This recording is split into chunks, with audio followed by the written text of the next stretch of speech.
That's it, folks. We're back. Your hiatus from our frivolity is over. This is 87 Live, the official radio show of 87sportsfans.com. I am one of your illustrious hosts, Keith Grieve. And I'm Steve Taylor. Hi, Keith. Welcome to the post-Turkey Day edition of 87 Live. Thank you all for joining us. Please take part in this conversation. The phone number to call in, if you are so inclined, is 585-633-7487. Once again, 585-633-7487. Reminder that this and every broadcast is brought to you by CG Imaging. That's cg-imaging.com. Virtually creating reality. And for the love of God, please call in, folks. The last thing we want to do is spend 2 hours talking to one another. I mean, come on. Didn't you ever watch Things to Do in Denver when you're dead? Never beg. Never, ever beg. Anyway.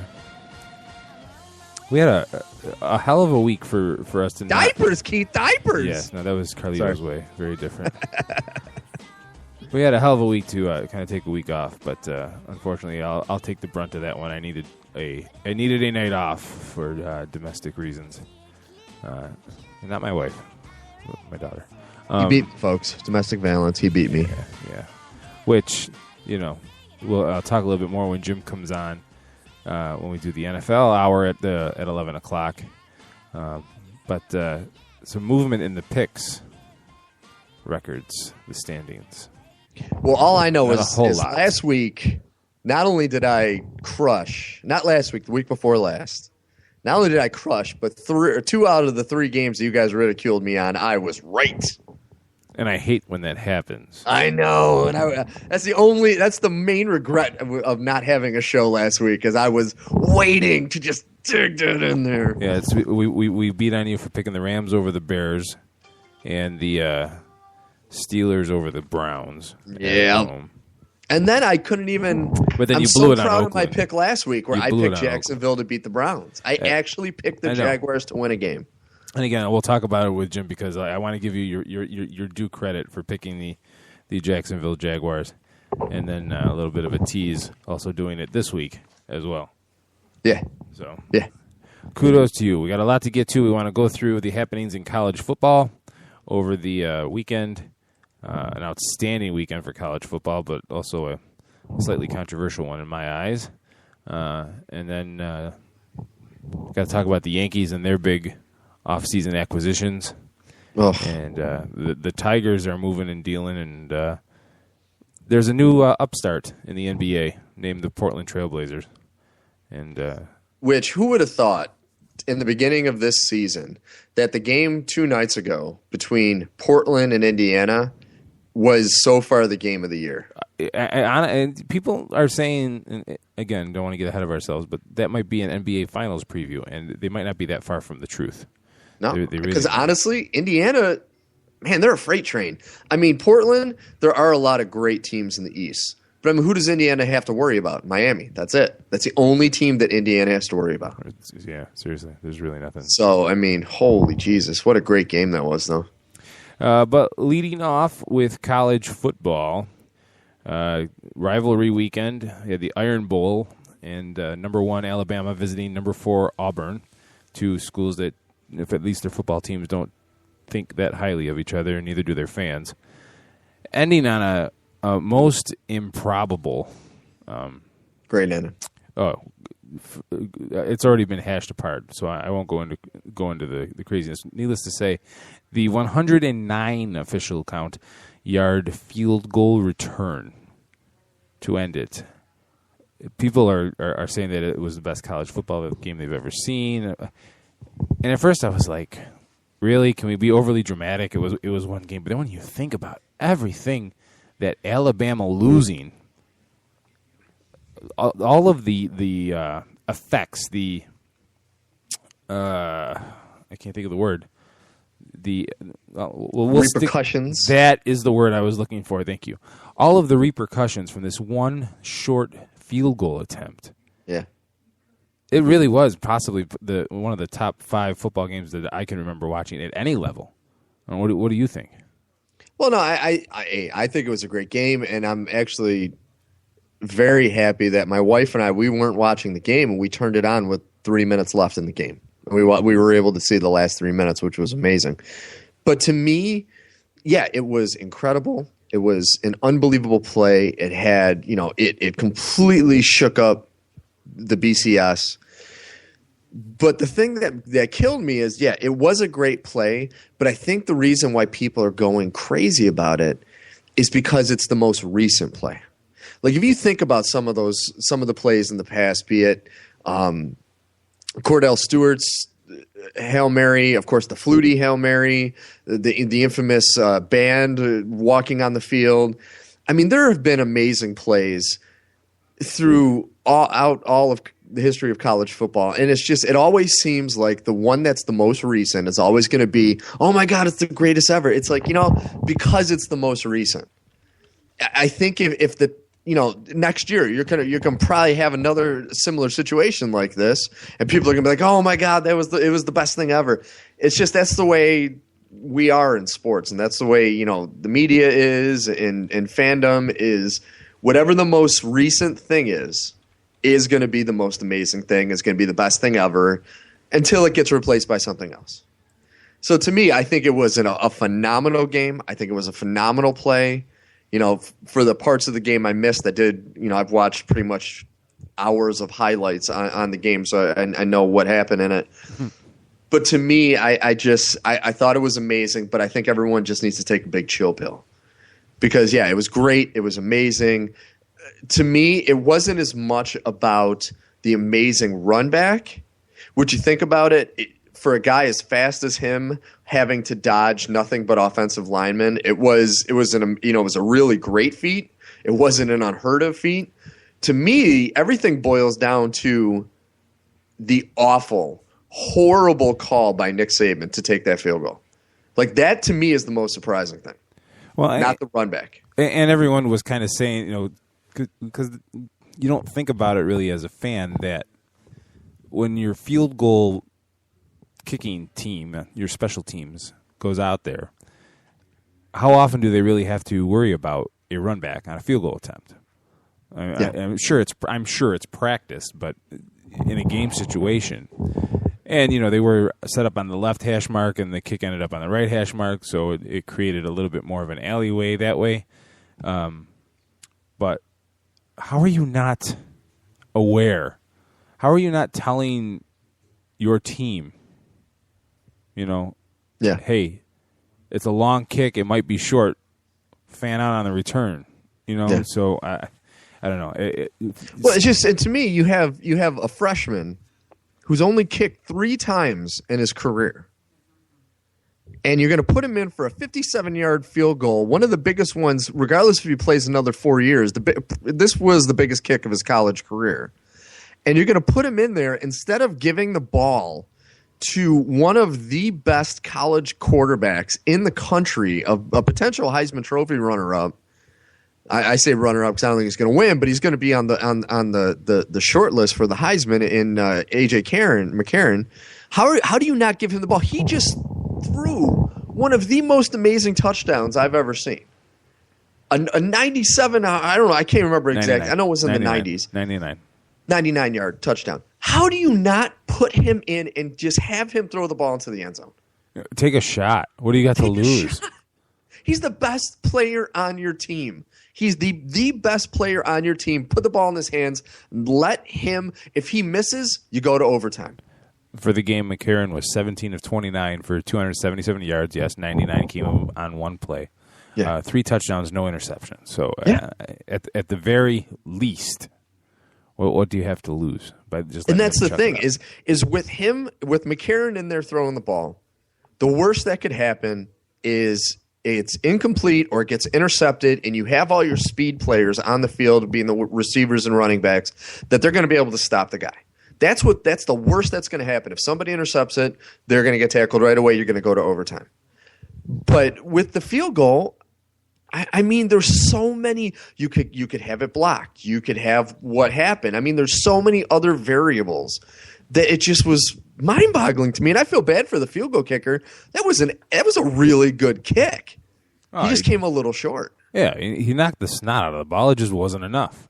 Yeah, and then the coverage team blew it. There's no But once again, that was another coaching snafu because they didn't want it to be blocked, so they put in nothing but linemen. Right.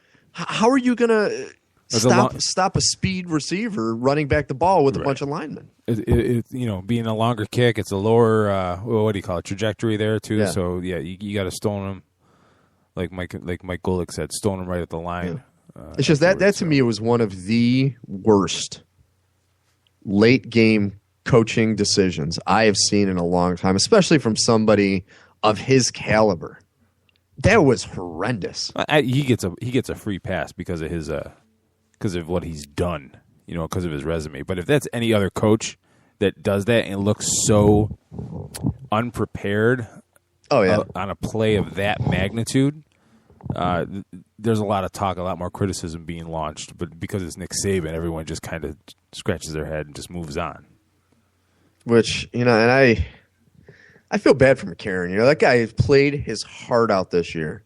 And that call and that play is going to keep him.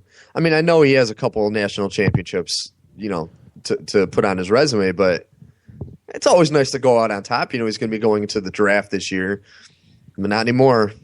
Well, I'm sure once he got home to his girlfriend, everything was fine. Yeah. But in this game, I mean, when you think about just the styles of play, like, okay, the run-pass ratio here was roughly 87 to 45. 87 runs to 45. Alabama gained 218 yards on the ground. Auburn gained 296. Alabama was averaged 6.2 yards per rush. Auburn 5.7 yards per rush. Yeah. That's just old school college football. On the ground, pounded out. But the way that ending makes you forget about everything else. Oh, it was surreal. Like it almost didn't seem like it was happening as it was happening. It was like, is this for real? Like you're looking at it, and I just kept shaking my head. I'm like, oh my God, he's actually going to run that back. Yeah. And it was crazy, just crazy. I was able to see that ending, unlike the Syracuse ending, which is not of national import, but for where we are. And I still maintain myself as a Syracuse football fan, even though they haven't had anything to cheer about since Donovan McNabb. Yeah. And that was a long time ago. Very long time ago. But they became bowl eligible on a touchdown pass with like 6 seconds left. And literally that play happened because I worked till 7 on that night at the day job. So by the time I got home and settled down and was looking through my cable guide to try to find which channel the game was on, because Syracuse is that low on the totem pole that even locally you got to figure out what station the game's on. Mm-hmm. By the time I figured it out, I literally turned the game on as they were showing the replay of that touchdown. That's just like, see, maybe if you didn't stop in the old John when you got home. Actually, that day that didn't happen. You didn't make a deposit when you got home? Nope, did not have any office hours. That's amazing. Nope, did not. So, the other game that I kind of want to hit on was the game every year, the Ohio State-Michigan game. Which was another phenomenal game. With another controversial ending. Yep. So you're Michigan, you're at home, you score a touchdown to bring it to 42-41. There's 32 seconds left. Do you choose to go for two? Because I got to tell you, at home, I would play for overtime. Yeah. I mean, to me, it was a team with nothing to lose, and I just know that coach thought in his head, if I go for two and I make it, and I keep our number one rival from making it to the BCS championship game, I would be a god in Michigan until at least the start of next season. Oh, I totally agree with you. It was a pure coach ego move. Oh, I totally agree, but you cut off your nose to spite your face. Yeah. Absolutely. 585-633-7487. If you want to call in, 585-633-7487. If you're listening and you want to talk, would you have gone for two if you're Michigan? I just, you look at how Michigan was playing. Yeah. And they were leading for a good part of the first half, ended up tied. And then they can't figure out how to score in the third quarter, and then all of a sudden the fourth quarter it all comes rushing back. But they threw for 451 yards in this game and rushed for another 152. So it's not like you got lucky and scored to tie it up. You know what I mean? Yeah. You put 20 points up in the fourth quarter. You have momentum, your offensive momentum going with you. I just don't understand why you don't go to overtime on that. I don't get it either. And I know in college football, it's you're guaranteed at least a field goal shot. No pun intended, Nick Saban. Yeah. No, and to me, the one thing I took from that game is for everyone in the country that is always like, oh, well, it doesn't matter about rivalries or whatnot. If a team sucks, a team sucks.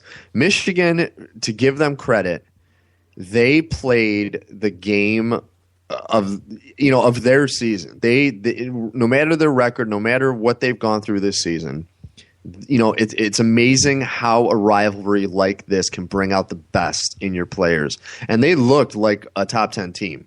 Just because it's that you could almost see the adrenaline coming out of the pores of the players. Like they were so jazzed up for this game. And that's what I love about that rivalry is it's like both teams. It was literally a 12-round championship bout with Apollo Creed and Rocky from Rocky 1. And Rocky gave Apollo everything he could, but Apollo still won in the decision. That to me that's what I thought about when I saw that. I was like, this game is like Rocky 1. That's the beauty of a rivalry. It really is. As long standing, as traditional as Ohio State, Michigan. Ohio State, is third, hoping for a BCS shot. Michigan 7-5. It's a winning year, but not nearly what they wanted to do. But like you said, that call at the end to go for two, it had to come from no other place. But I'm Michigan, and I'm going to do my damnedest to keep. If I can't go to the BCS, they sure as hell aren't. Yeah, which part of me likes, but at the same time, win the game.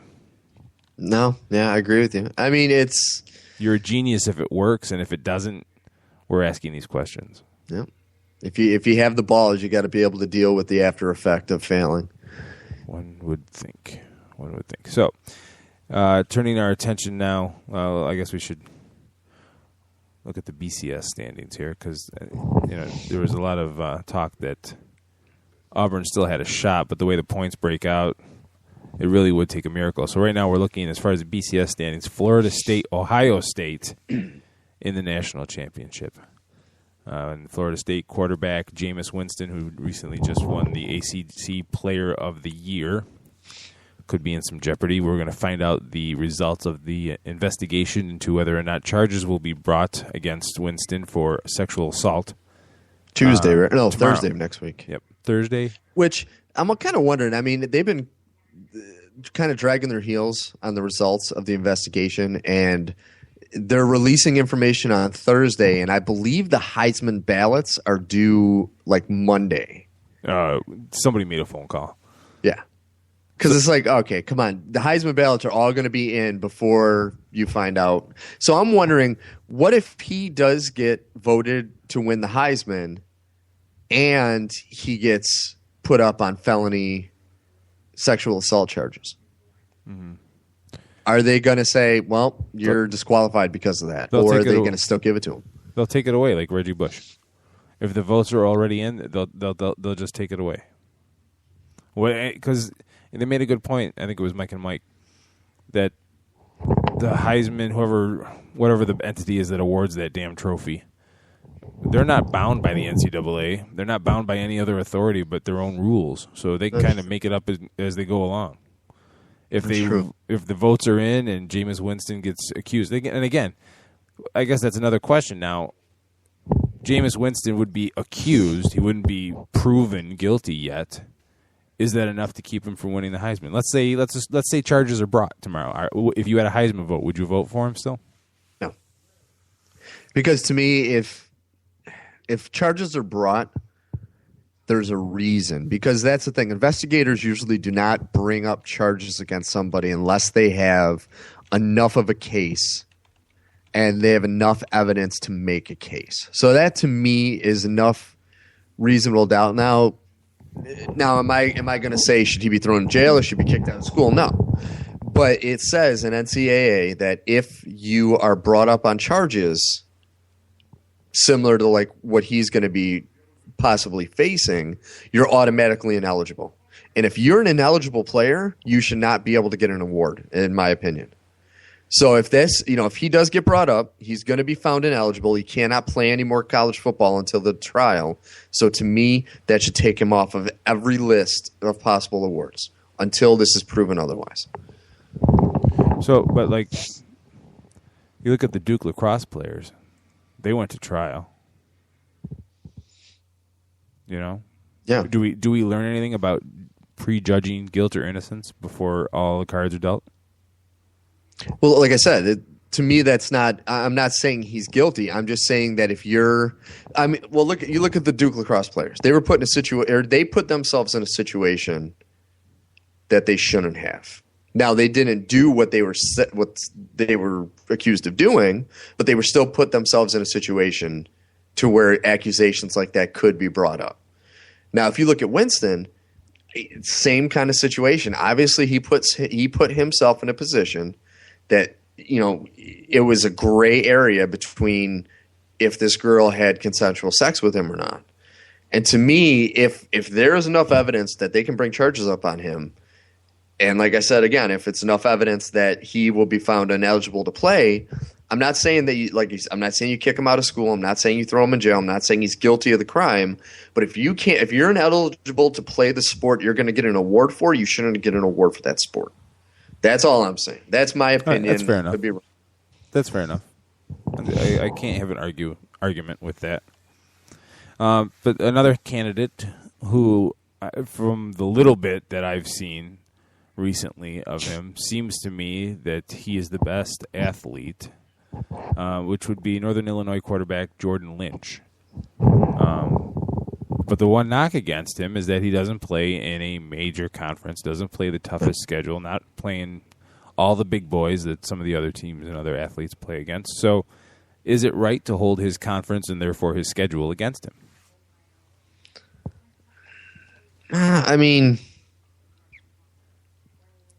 It's kind of tough to say. It's one of those things that you have to, I guess you have to weigh his accomplishments against, other people in his position. You look at somebody like, to me, I think if Winston doesn't get the award, it should go to A.J. McCarron. If you look at what he's done, 26 touchdowns, only 5 picks, 2,600 yards this year in Alabama with all of the pressure and all of the spotlight, playing against some of the best teams in the country. To me, he should get it. It should be more of like an MVP type thing instead of a who's got the best stats.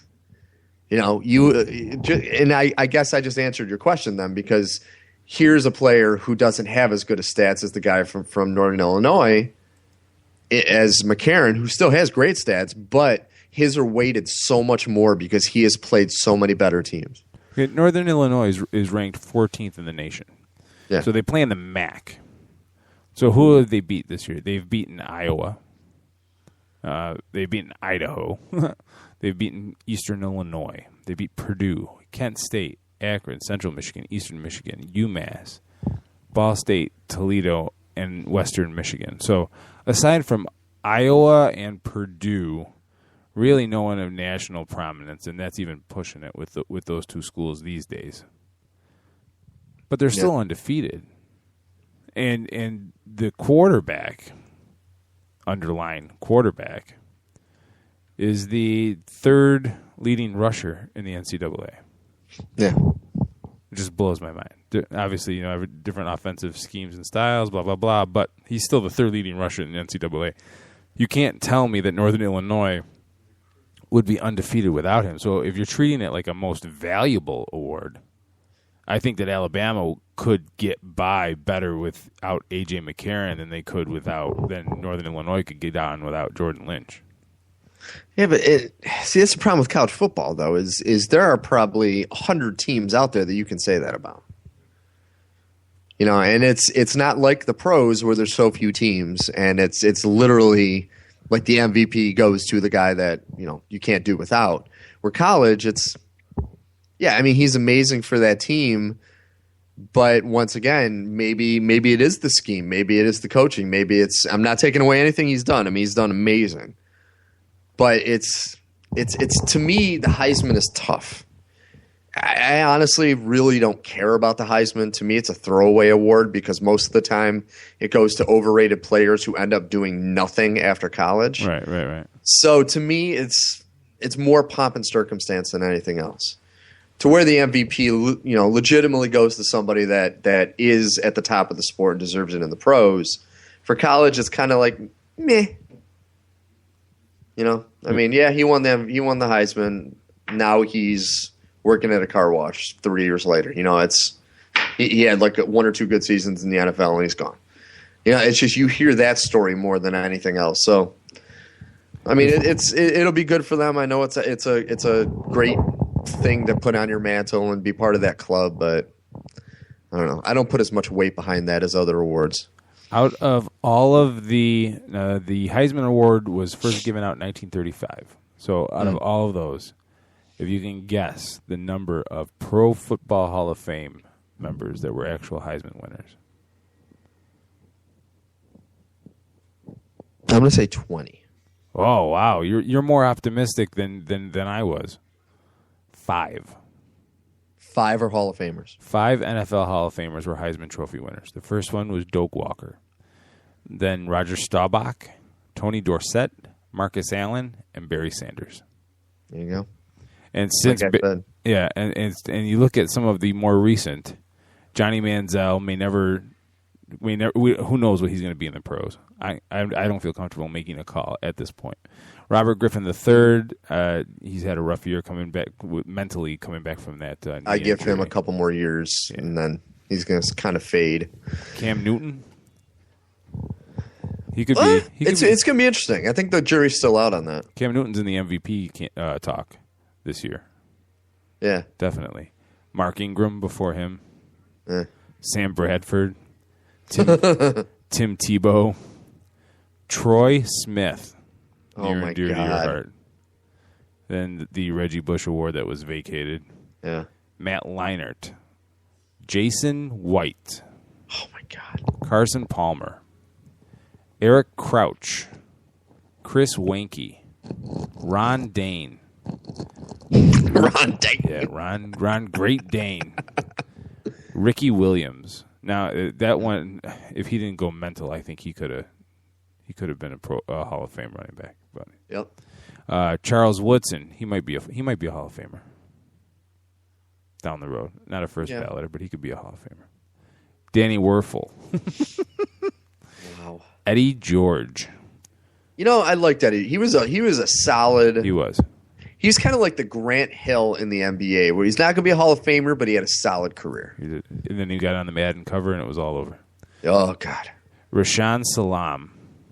Oh, my God. Don't even say that name again. Charlie Ward. The best quarterback in New York, played for the Knicks. Yeah. For years, he was the best quarterback in New York. Yep. Never touched a football field after college. Gino Torretta. Oh, my God. Wasn't he at San Francisco? I think he ended up there. He was with Minnesota, I believe, right out of. Oh my God! Right out, if I'm not mistaken. Desmond Howard, Ty Detmer. Oh my God! Andre Ware. Then you had Barry Sanders, Tim Brown, Vinny Testaverde, Bo Jackson, who could. Bo Jackson was the man. He should be in the Hall of Fame.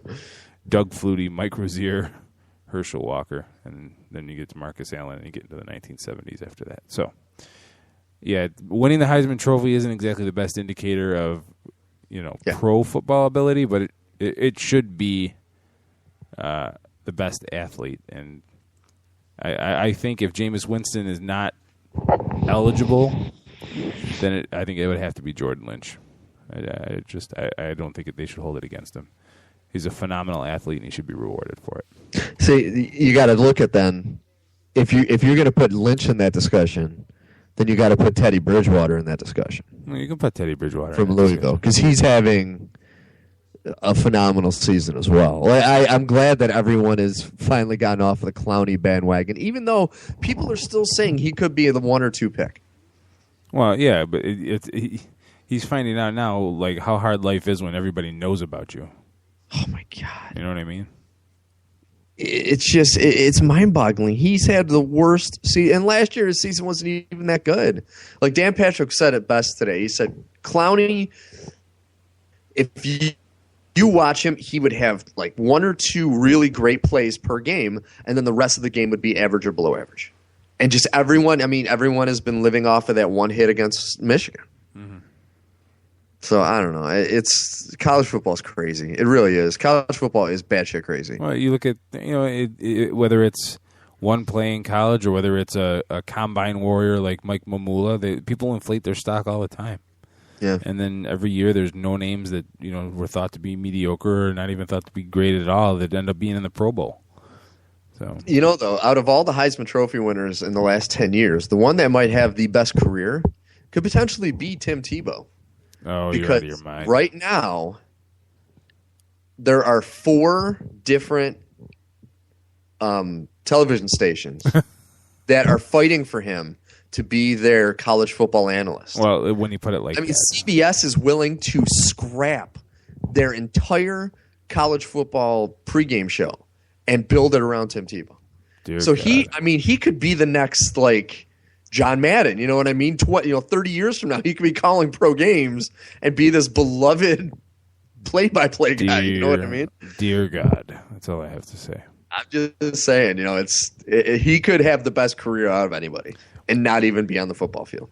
You brought up Teddy Bridgewater's season. He's completed 71% of his passes this year. That's crazy. For 25 TDs, 3 interceptions, and a QB rating of 172.8. That's insane. Okay, Jameis Winston, QB rating 192.6. Ugh. Say what you want about the ratings, whether that's an accurate stat or indicative of quarterback play, but that means you're putting up some numbers that are just ungodly if you're at 192.6. And that's the worst part about the whole Winston thing is this is the first year in my memory where it's a runaway for the Heisman. Like there's no doubt. And then to have all of this stuff get in the way of it.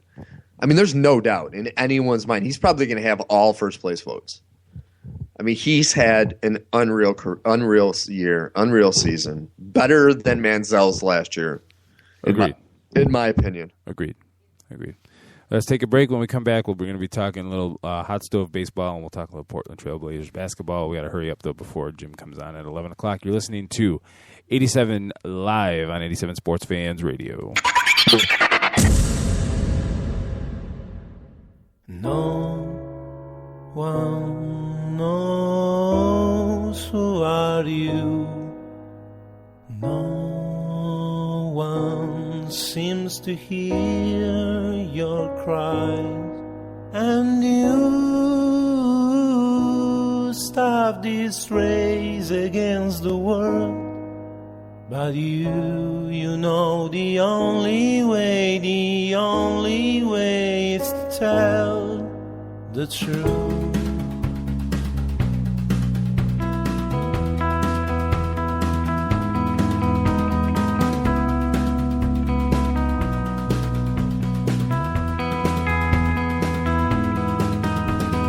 Don't care about people who disagree. I know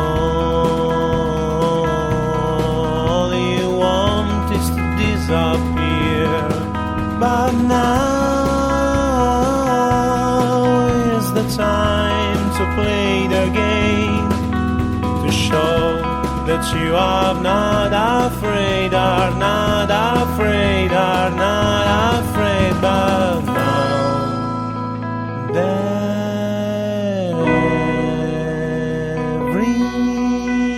everyone sleeps.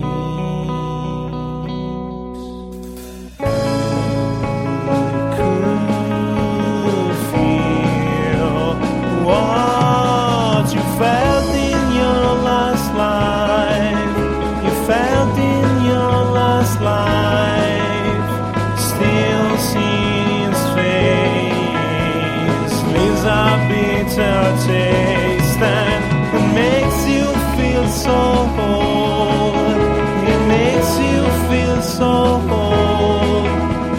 soft because your wisdom will help you to escape from who want to close your mouth, who want to close your mouth.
Stumbling all around my heart. It must mean that you're near me, 'cause I can breathe you like you start. I'd give you everything, I'd take you anywhere you'd ever want to go. Just tell me what it takes to make you mine. Time I've been waiting my life to feel, baby, you love this you. But while my past keeps on fading, say that you're here to stay, baby, don't have to take this love from me.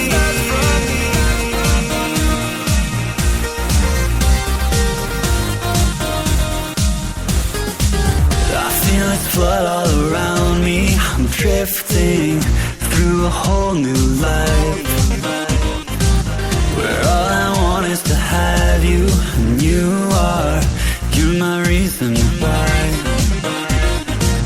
I'd give you everything, I'd take you anywhere you'd ever want to go. Just tell me what it takes to make you mine.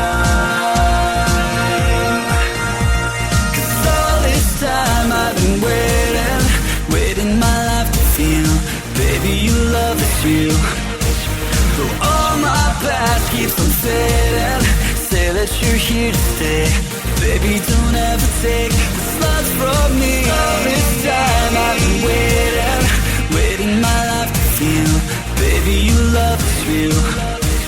Though all my past keeps on fading, say that you're here to stay, baby, don't ever take this love from me.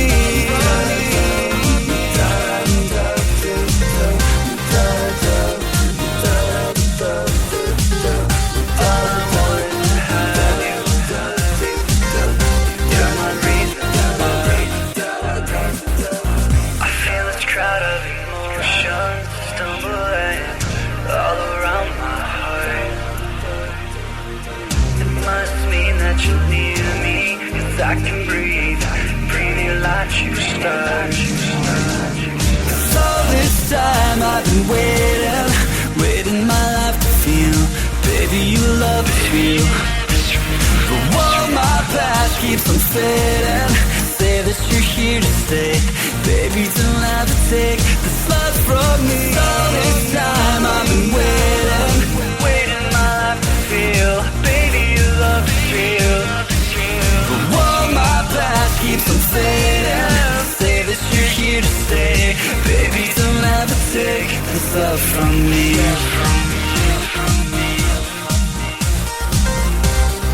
Baby, don't ever take love from me.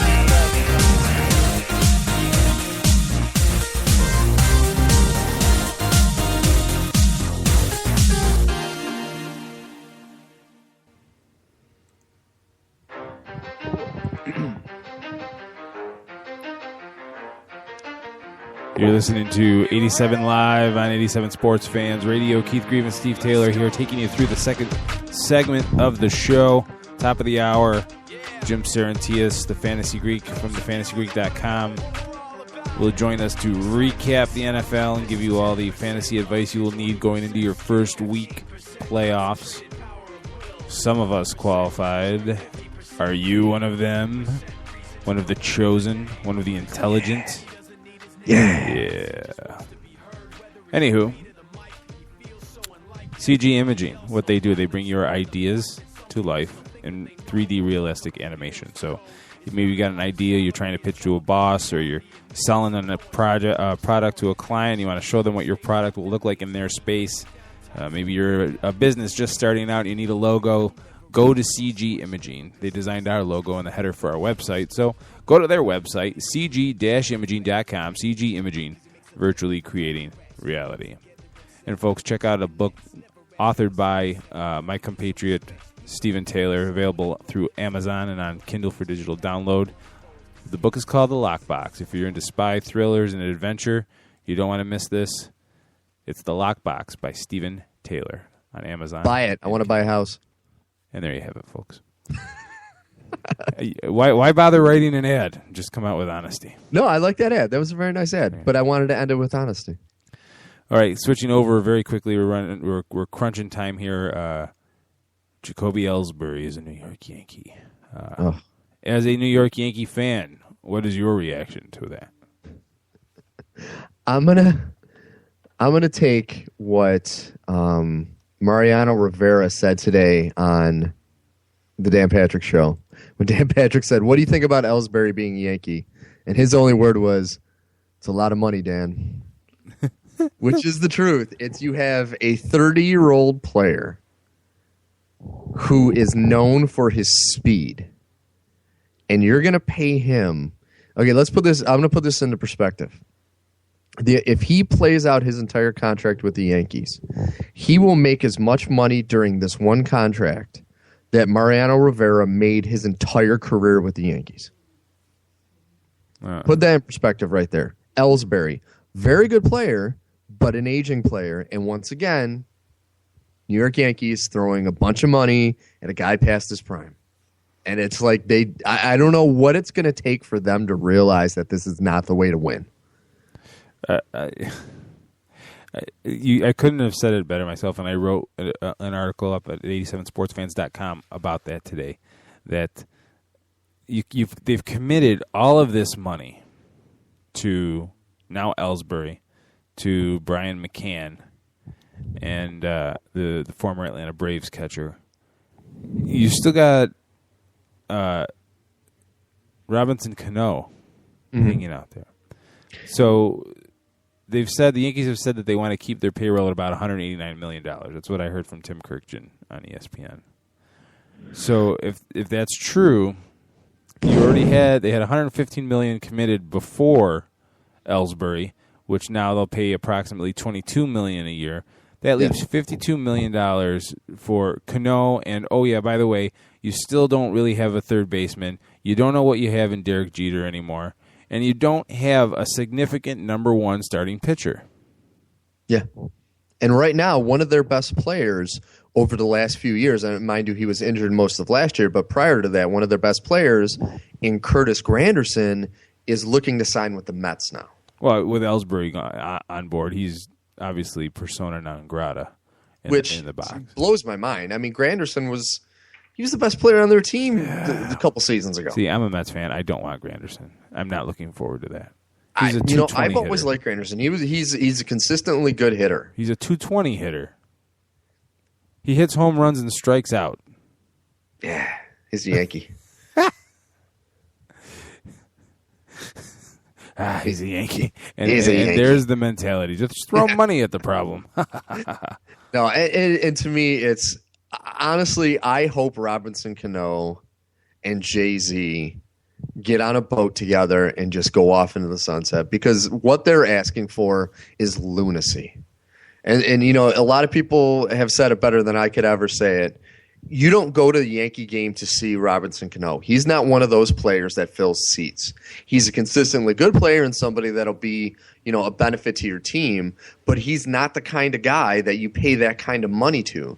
You can pay that kind of money to guys that will bring in the fans. And Cano's not that guy. He's never been that guy. And it's like, to me, it's a joke of what he's asking.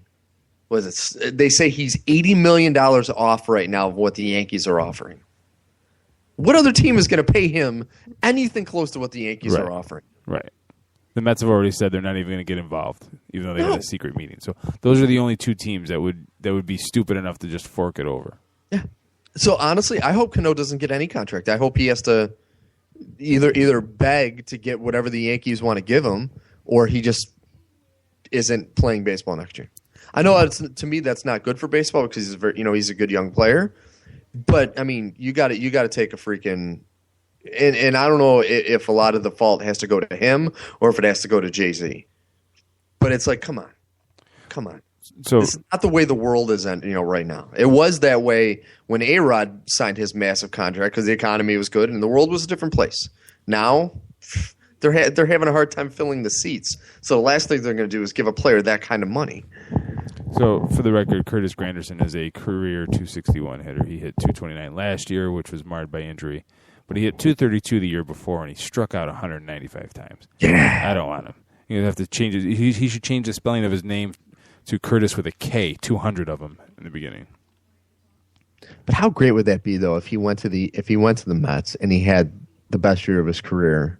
It won't in happen. the same city where I'm just saying, it never being a Mets fan, you would Mets. Appreciate that. It never happens for the Mets. It never does not work that way. There's not one free agent signing that we've had. Now trades are different. Like we traded for Mike Piazza, that worked out. Pedro, the signing worked out for the first half of the deal. The second half was an injury marred nightmare. Johan Santana, we traded for. Never really got the return on investment there. No, not at all. So it just doesn't work for the Mets. If he signs with the Mets, there's no way he will have the career year or whatever. Robinson Cano for his career is a 309 hitter with a 355 on base percentage. You know what that means, kids? He doesn't walk much. When your batting average is that close to your on-base percentage, you're not looking at too many pitches. Yeah.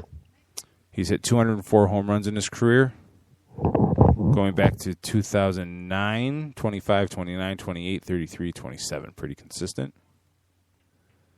But once again, those are very solid numbers, but they're not $350 million numbers. And he's a second baseman. Second base is probably the least glamorous position in baseball.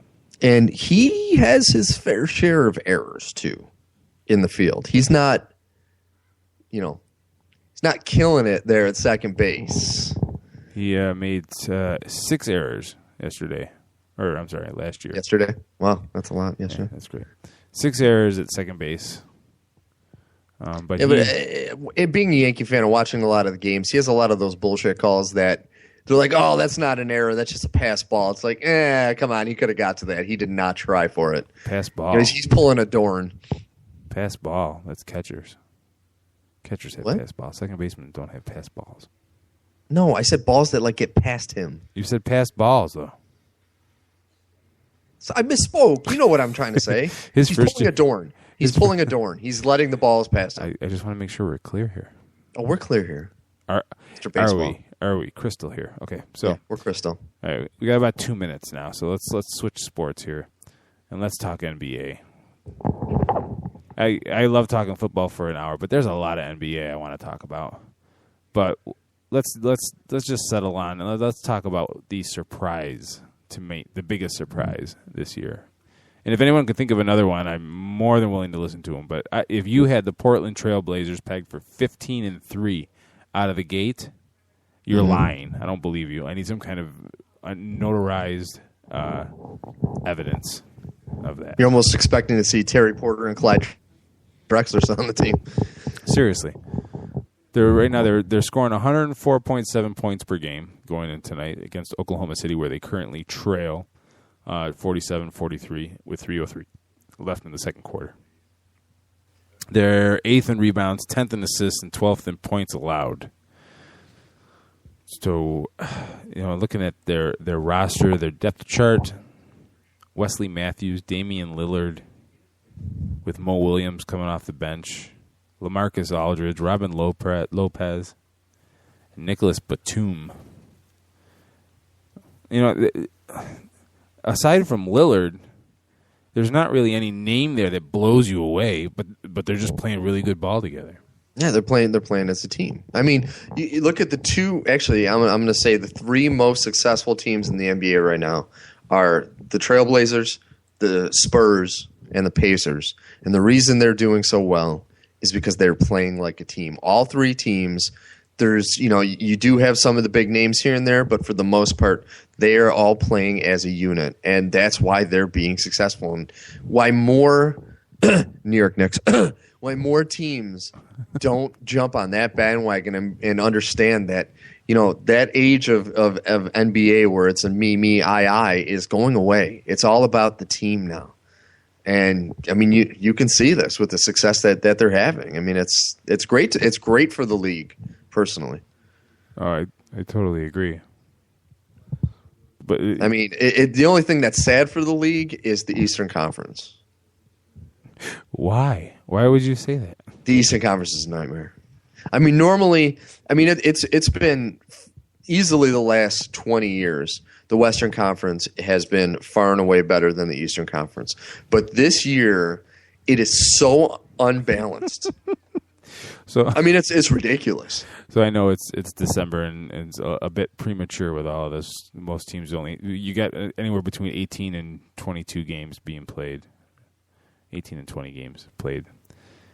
So if the playoffs started today, Indiana would be the number 1 seed, 16-2. Miami would be the 2 seed at 14-4. I mean, let me just say this: the 8-12 Boston Celtics, the rebuilding.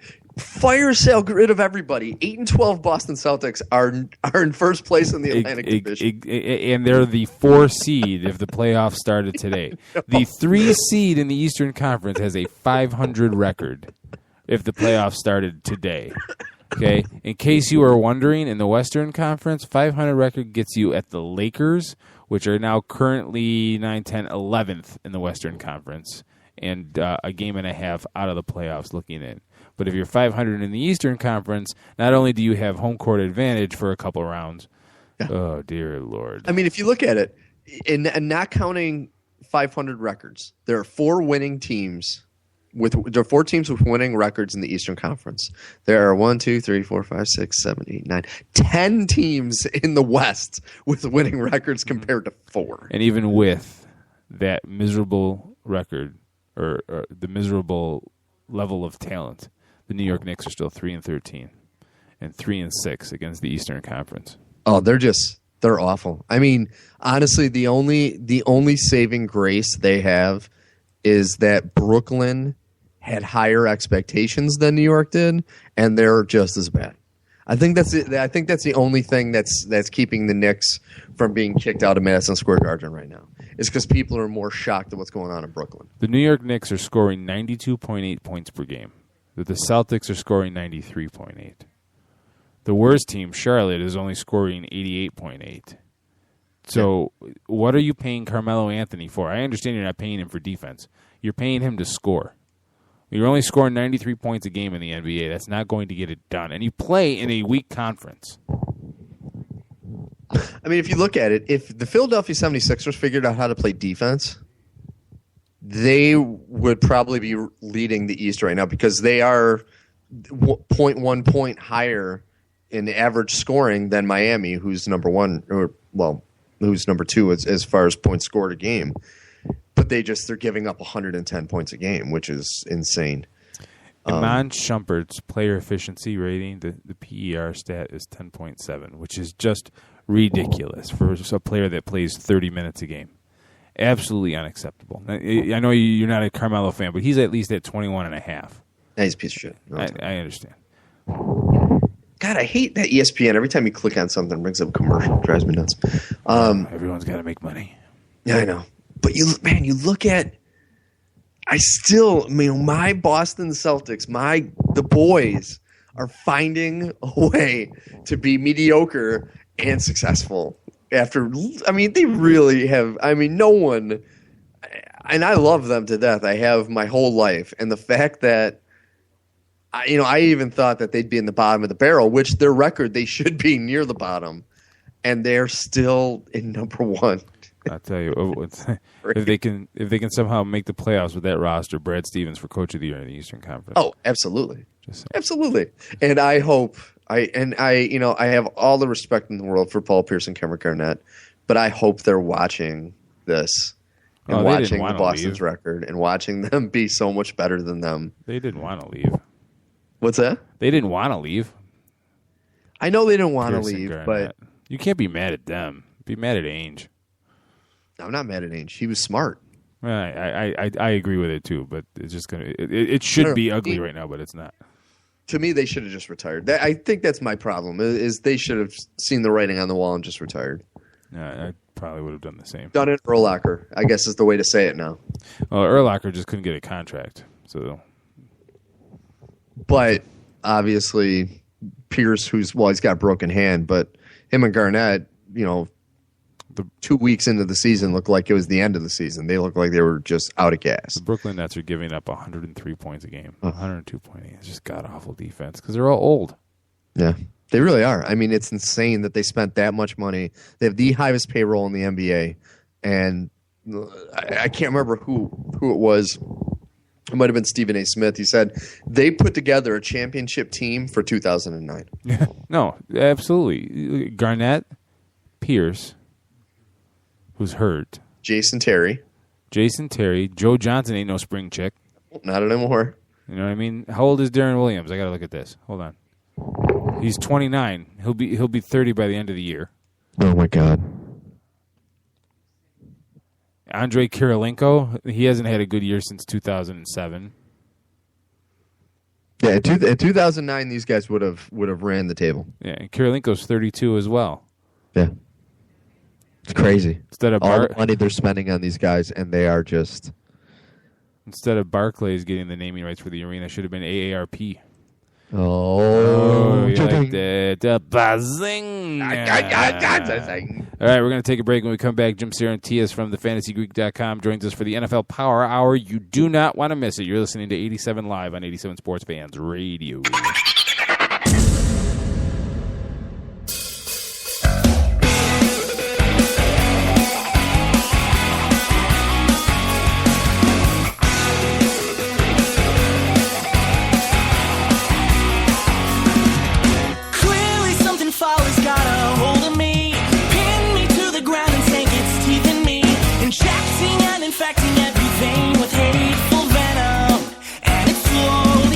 Control of my thoughts and ambitions, my love for musicians, and you think you're the antidote.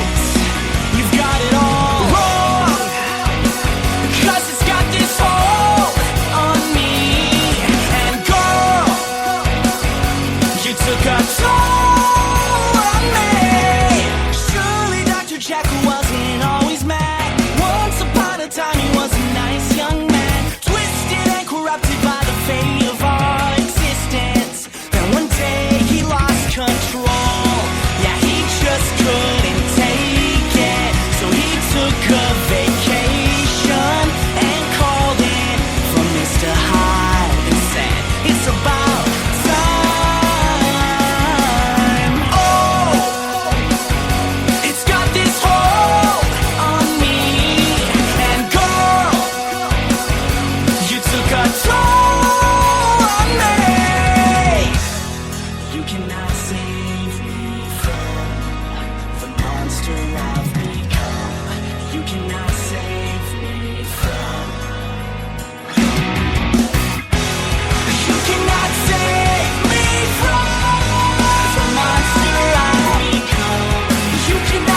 playoffs.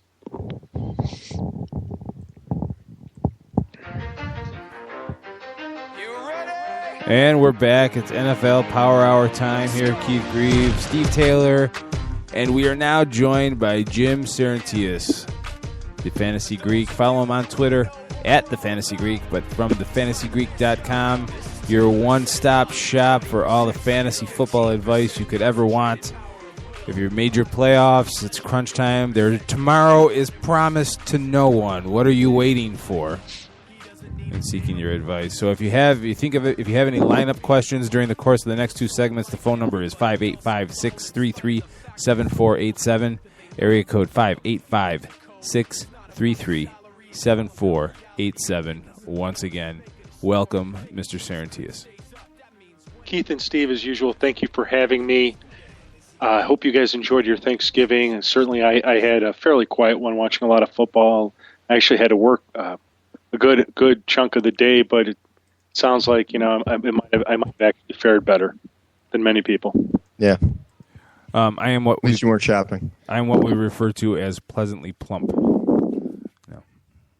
We did something different this year. If we could sort of take a little side break, because it was just myself and my wife, so we didn't go out and buy. I mean, we looked at some turkeys, but they were so big, and we ended up just buying a small chicken.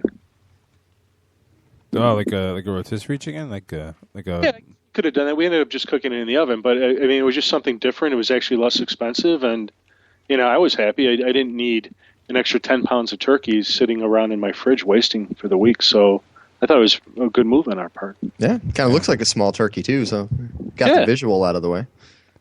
I was afraid you were going to say it was a tofurkey or something. I was like, no, don't go that way. I impressed everyone with my culinary skills.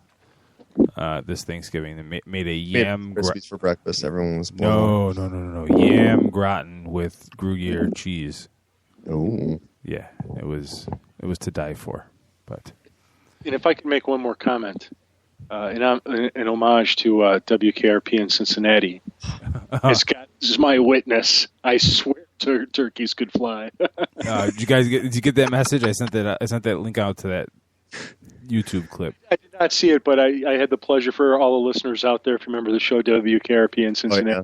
It's fascinating. There's a bit where, it's Les Nessman. He's at the mall. The owner of the radio station is doing a promotion with a plane that flies overhead, and they're basically throwing turkeys out the back. And as they come plummeting to earth, Les Nessman is reporting on it, and the line from the owner is, I swear, as God is my witness, I swear turkeys could fly, because in actuality they can't.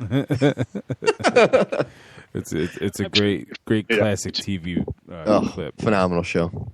Underrated. All right, so we took last week off. So week 12, which was the week before last, Steve-O took the week again, 9-4-1, and he is very proud of picking the Rams and the Steelers, and because Jim and I gave him crap for it. It was the Rams beating the Bears and the Steelers beating the Browns at home that week. And then... and I did believe I said that the Steelers would win by 2 touchdowns, and they won by 15 points. So I just want to say... Look at you, Sparky. I'm just... I was gleaming. I was glowing with pride on that day. I can't even tell you. I was going to make a gleaming joke, but I'll just keep it to myself. Gleaming the cube? No. I'll just keep it to myself. Jim and I both finished 7-6-1 that week. So going into last week, Steve was leading the way with a 90-51-1 record. Then Jim 85-58-1, and me bringing up the rear 79-64-1. So now we get to our week 13 picks, and even though we weren't on the air, everyone still made their picks. And I was feeling pretty good about my 11-5 record last week until I counted up Jim's total, and Jim took the week 12-4. And Steve-O had a little bit of an off week at 10-6. 10-6. So Jim picked up 4 games. So the standings now sit Steve-O at 157-1, Jim at 97-62-1, and me at 90-69-1. I have to say, I think I did better, because rather than sort of sitting down for 15 minutes and quickly picking every game, I do that for my Skybox members. I do a detailed analysis of every game, and I do them in sections. So I do, Thursday night I'll do tonight, and tomorrow I'll do the 1 p.m. games, the day after the afternoon games, and the Sunday night, Monday. And as I'm doing every section, I'm keeping track, who's going to win. And so I'd be giving it to Keith, and I think that definitely helped. Mm-hmm. So I think I'm at a disadvantage with you guys. I just approach it a little differently. No one has ever had a disadvantage going against us. Just Never. Just for the record. Thanks for the kind words, but let's be honest, I appreciate that. And I also think I was sober most of last week. So that does too help. bad. I found That's too bad. You know Try what? harder next time.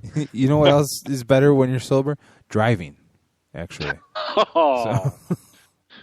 For all our listeners, Keith was not being serious, right? No, it's much better when you're sober. Do not drink and drive. That's kind of where I was going. Yeah. In a roundabout humorous Put your drink way. down, then drive. Don't drink and drive at the same time. It's Boy. awful. Anyway, so a little bit of a different format. Instead of going through and recapping every game, each of us has picked a specific game that is on our radar from last week that we would like to talk about. And I will let Steve-O go first. He wants to talk about the Arizona Cardinals visiting the Philadelphia Eagles. But the reason I picked this game, first off, the Eagles were at home, and they won 24-21 over the Cardinals. This, to me, was an interesting game because right now these were two of the better playing teams in the NFC. Both the Eagles and the Cardinals have been on a little bit of a hot streak. The Cardinals coming in, they, out of both of these teams, have a much more difficult schedule for the remainder of the year.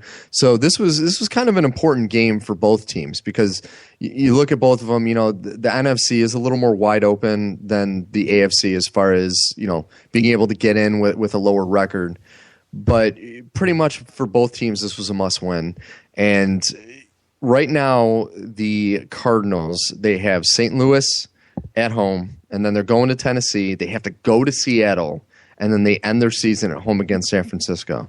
So with this loss, you're looking at a team who, was really knocking on the door there for a while. This could, I'm not saying squash their playoff hopes, but this loss was devastating, in my opinion. With the record they have coming up, this was a major, major defeat. The Eagles, on the other hand, you have a team who has been reborn with the whole Chip Kelly offense. Mind you, their defense is still god-awful. They're still 32 ranked in passing yards, and I want to say 17th in rushing yards allowed. So their defense still has a lot of issues. But the offense is finally starting to click the way that Chip Kelly promised, and kind of the way they seemed that first game of the year. If everyone remembers, it was just the offense was dynamite. Now, mind you, they're not moving quite as fast, not doing as many plays as they did that first game, but just all of the cogs are starting to click with this team. And to me, and I know Keith is probably going to laugh because I have a man crush on Nick Foles. Oh my God, it's ridiculous. But Nick Foles, I mean, this guy is playing lights out. I mean, it's unbelievable. I had a lot of faith in him going into the year. He had some injury issues. He had a very poor game against Dallas, which he only played the first 3 quarters, and then he got knocked out with an injury. But since he's come back from, it was a concussion, I believe. Since he came back from that, he is just playing lights out. And for the season right now, I mean, Foles is 7. I'm going to call it 7 starts. 1,700 yards, 63% completion, 19 touchdowns, 0 interceptions, 2 rushing touchdowns, and a QBR of 75.6. I mean, that's phenomenal. To me, he is, of course, everyone knows that the MVP is going to go to Peyton Manning, as it should. He's having one of the best years any quarterback's ever had. But if Peyton Manning wasn't having the year he had, is having, Nick Foles, in my opinion, should be in the discussion with players like Russell Wilson and Cam Newton right now for the MVP award, just by what he's done with the year. Now, if you look at the Eagles, one thing you've noticed about this game in particular, is some of the other players. You know, everyone knows the LaShawn McCoy. Everyone knows Deshaun Jackson. Both of them having very solid years. To me, Brent Selleck and Zach Ertz, I want to say, the two tight ends, played very well, especially Ertz. He had 2 touchdowns, 5 receptions for 68 yards. This offense, and now I'm not saying it is the same because it is nowhere near as good as Denver's, but it, to me, is reminding me of Denver's offense because you have these weapons like the Deshaun Jackson, like the LaShawn McCoy, guys, and Riley Cooper, guys that you really have a hard time covering, have a hard time, so if you're a defensive coordinator, putting a game plan up against.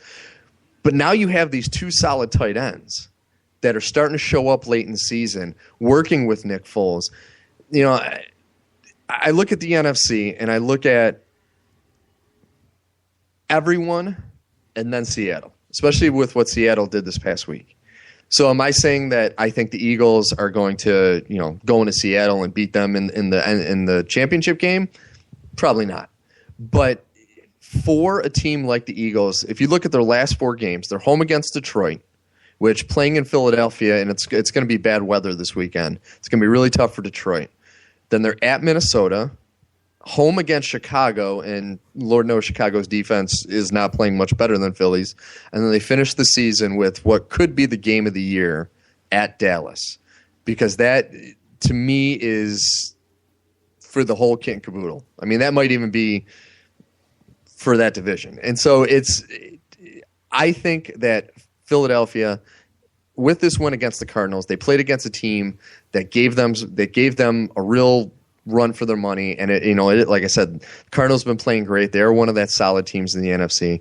With this victory and with their record coming up, Philly can make a serious push in this postseason. And I think it is a team that you not only have to look at for this season, but next season with everything they learned from Chip Kelly in the first year with the system, with the way Nick Foles is playing with these receivers and running backs. If they can just fix their defense, you're looking at a team next year that could make a serious run for the Super Bowl.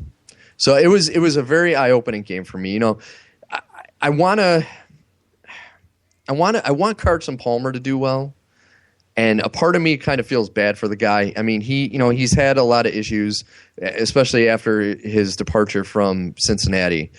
But the guy, he's only had 2 games this season without an interception.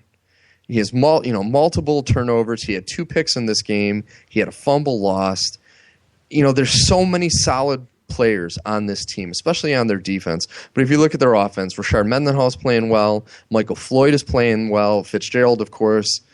And then Carson, he put up 302 yards and 3 touchdowns, but then he has those 3 turnovers. To me, I think the Cardinals are going to start to take, especially with the teams they have lined up for the rest of the season.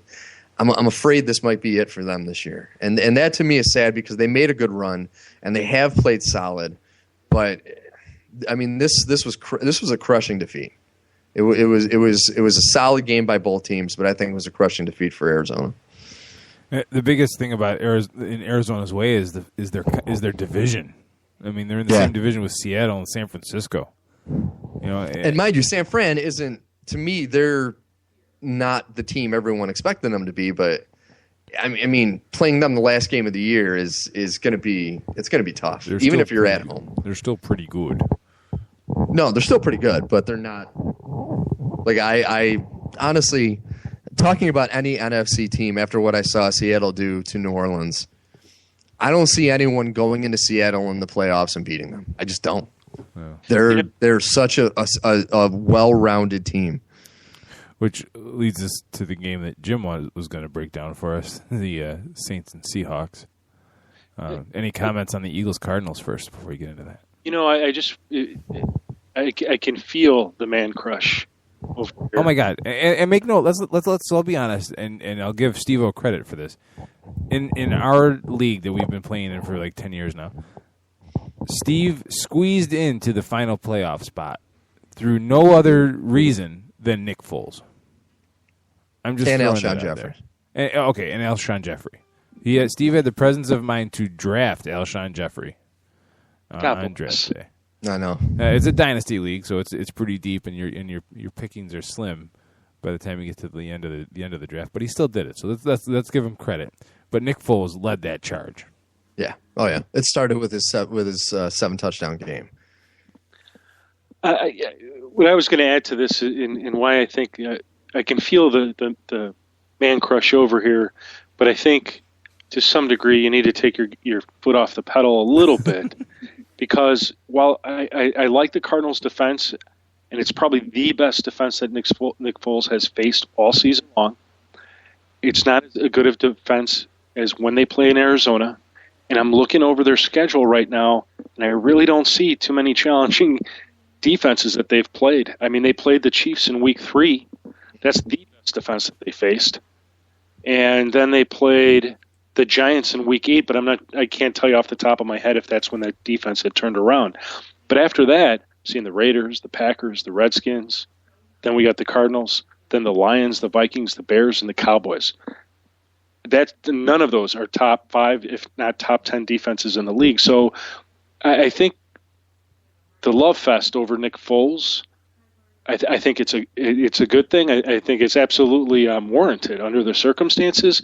But the real challenge will come when they make the playoffs and they get to go up against a team, maybe not the Seahawks obviously not in that first round, but if they can get to the Seahawks, that would be a game worth seeing, because that's the team to beat, in my opinion, based on what we saw. But it's not even necessarily just like how he's played against these defenses or whatnot. It's everyone knows that Philadelphia was a disaster this season, especially when he took over. They were a mess. They were a train wreck.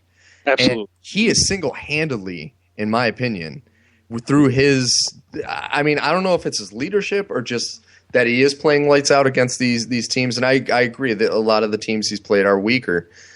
But it's like, I mean, the turnaround is unbelievable. I mean, before they went on this 4-game winning streak, man, they looked like they were going to be at the bottom. They were going to be right there with Jacksonville.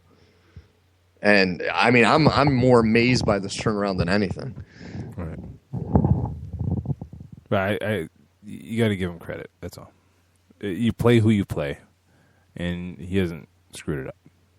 So. Absolutely. I mean, I think it's tremendous. And, you know, if they could get to a team like the Seahawks, I mean, we saw what they did with Drew Brees Monday night, and that was just, it was shocking. They took what I consider to be, if not the best, one of the top 3 quarterbacks in the league. And in a certain way, Drew Brees is the best quarterback. I mean, up until this season, he's been the most consistent in terms of scoring touchdowns. I think 2-3 seasons in a row he's had 40-plus, or I forget what the number is, but it's really consistent. So he can score. He's very surgical. He always has a nice chemistry with his receivers. He almost could put pretty much any defense out on the field, and he would find a way. But on Monday night, wow. The Seahawks brought the boom and just made them look silly. I mean, not even just defensively, they were getting to him. They pressured him. They caused that turnover, which led to the touchdown. One touchdown to Jimmy Graham, which I will give credit for. It looked a lot more like he was it looked like he was fitting the ball into a smaller hole than it really was when they showed the overhead shot. I mean, there was a little bit more room to play with. So the coverage broke down for the Seahawks. I don't know why they let Jimmy Graham just basically post up and catch a wide open ball. But outside of that, they couldn't get their rushing game going. They couldn't pass for squat. And Russell Wilson just ate up the Saints defense. Here's a defense that, I mean, you could pretty much put him on the field with anybody up until last week. And at least they looked like, if they weren't dominating the other team, they weren't causing them fits and problems just enough to keep them out of the end zone, to make some big plays and get the Saints offense back on the field. And that just didn't happen. I mean, and they did that without a rushing game. I mean, the Seahawks have the number 3 rushing offense in the NFL. And Marshawn Lynch, I think, had 60 all-purpose yards, something ridiculously low for him. And all Russell Wilson did was throw for over 300 yards and 3 pass touchdowns against one of the top pass defenses in the league. And, you pointed out, Steve, at home, they are absolutely dominant. And they're not as good as a road team, but wow, your team has to really play them well to beat them on the road. Yeah, no, I think they're unbeatable at home. For sure. Yeah. Watching that game, that defense, that is how defense needs to be played. They're physical. They're not just trying to take the ball away all the time. They're wrapping up and they're tackling first, and they're hitting. And even if they're not tackling, you're feeling them. You know what I mean? Mm-hmm. And let's not forget, the Seahawks were down 2 corners in this game. Well, I want to address that. I actually, as part of, again, my work on this for the Skybox members, I did a little research on that, and I actually pulled up the article on my laptop here. And there was a great article, and for anybody out there that wants to look this up, it's the News Tribune, which is the local paper there for Seattle. It's a great article from, it is this November 27th. It's entitled Seahawks Forced to Dance Cornerback Shuffle Again. For those that don't remember, last year, was it Brandon Browner or was it got suspended last year, the last 4 games? Browner. It was Browner. Mm-hmm. And they won those last 4 games by bringing in guys off the street, inserting them into the roster, and they've taken those same guys and put them back in, and they haven't lost a step, so they know what they're doing. So I saw that and said, well, that's not going to be an issue in this game. Because I think a lot of people did sort of start talking about it and start worrying about it, and it just wasn't the case. Mm-hmm. So they've got the formula here. And it's great. They did little things. And Keith, I think you were hitting on them. So, for example, Kenny Stills, when, what's his name, just gave him a shot. The ball wasn't even near him. Not Trufant. Who's the other cornerback for the Seahawks?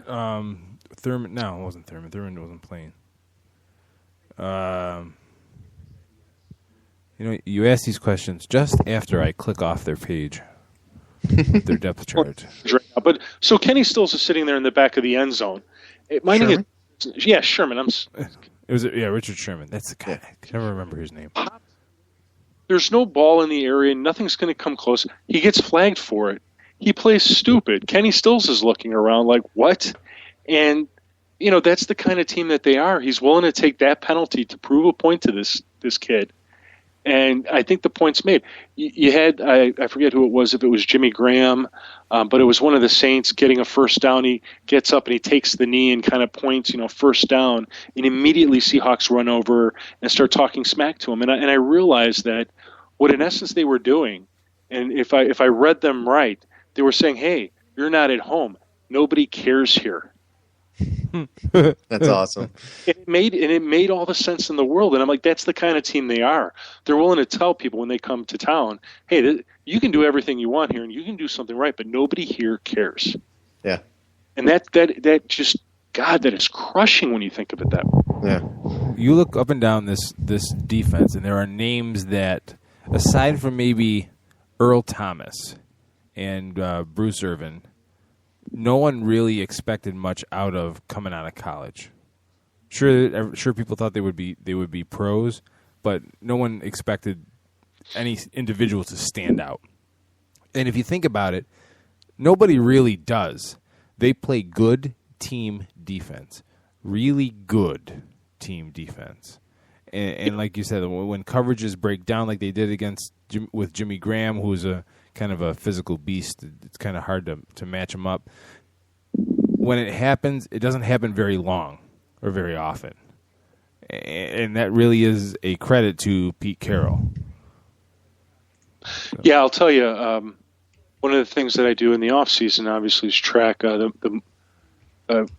track the draft, look at who people are drafting. And I'll tell you up front, the Seahawks, their draft was not very impressive if you look at who people were talking about being round 4, round 5, 6, and 7. There were a bunch of guys they draft that a lot of people thought, you should be able to sign them after the draft. And I'm looking forward to see how they pan out. But, even a guy like Christine Michael, he wasn't necessarily the best running back available to him at the time when they took him. So, but it seems to work for them.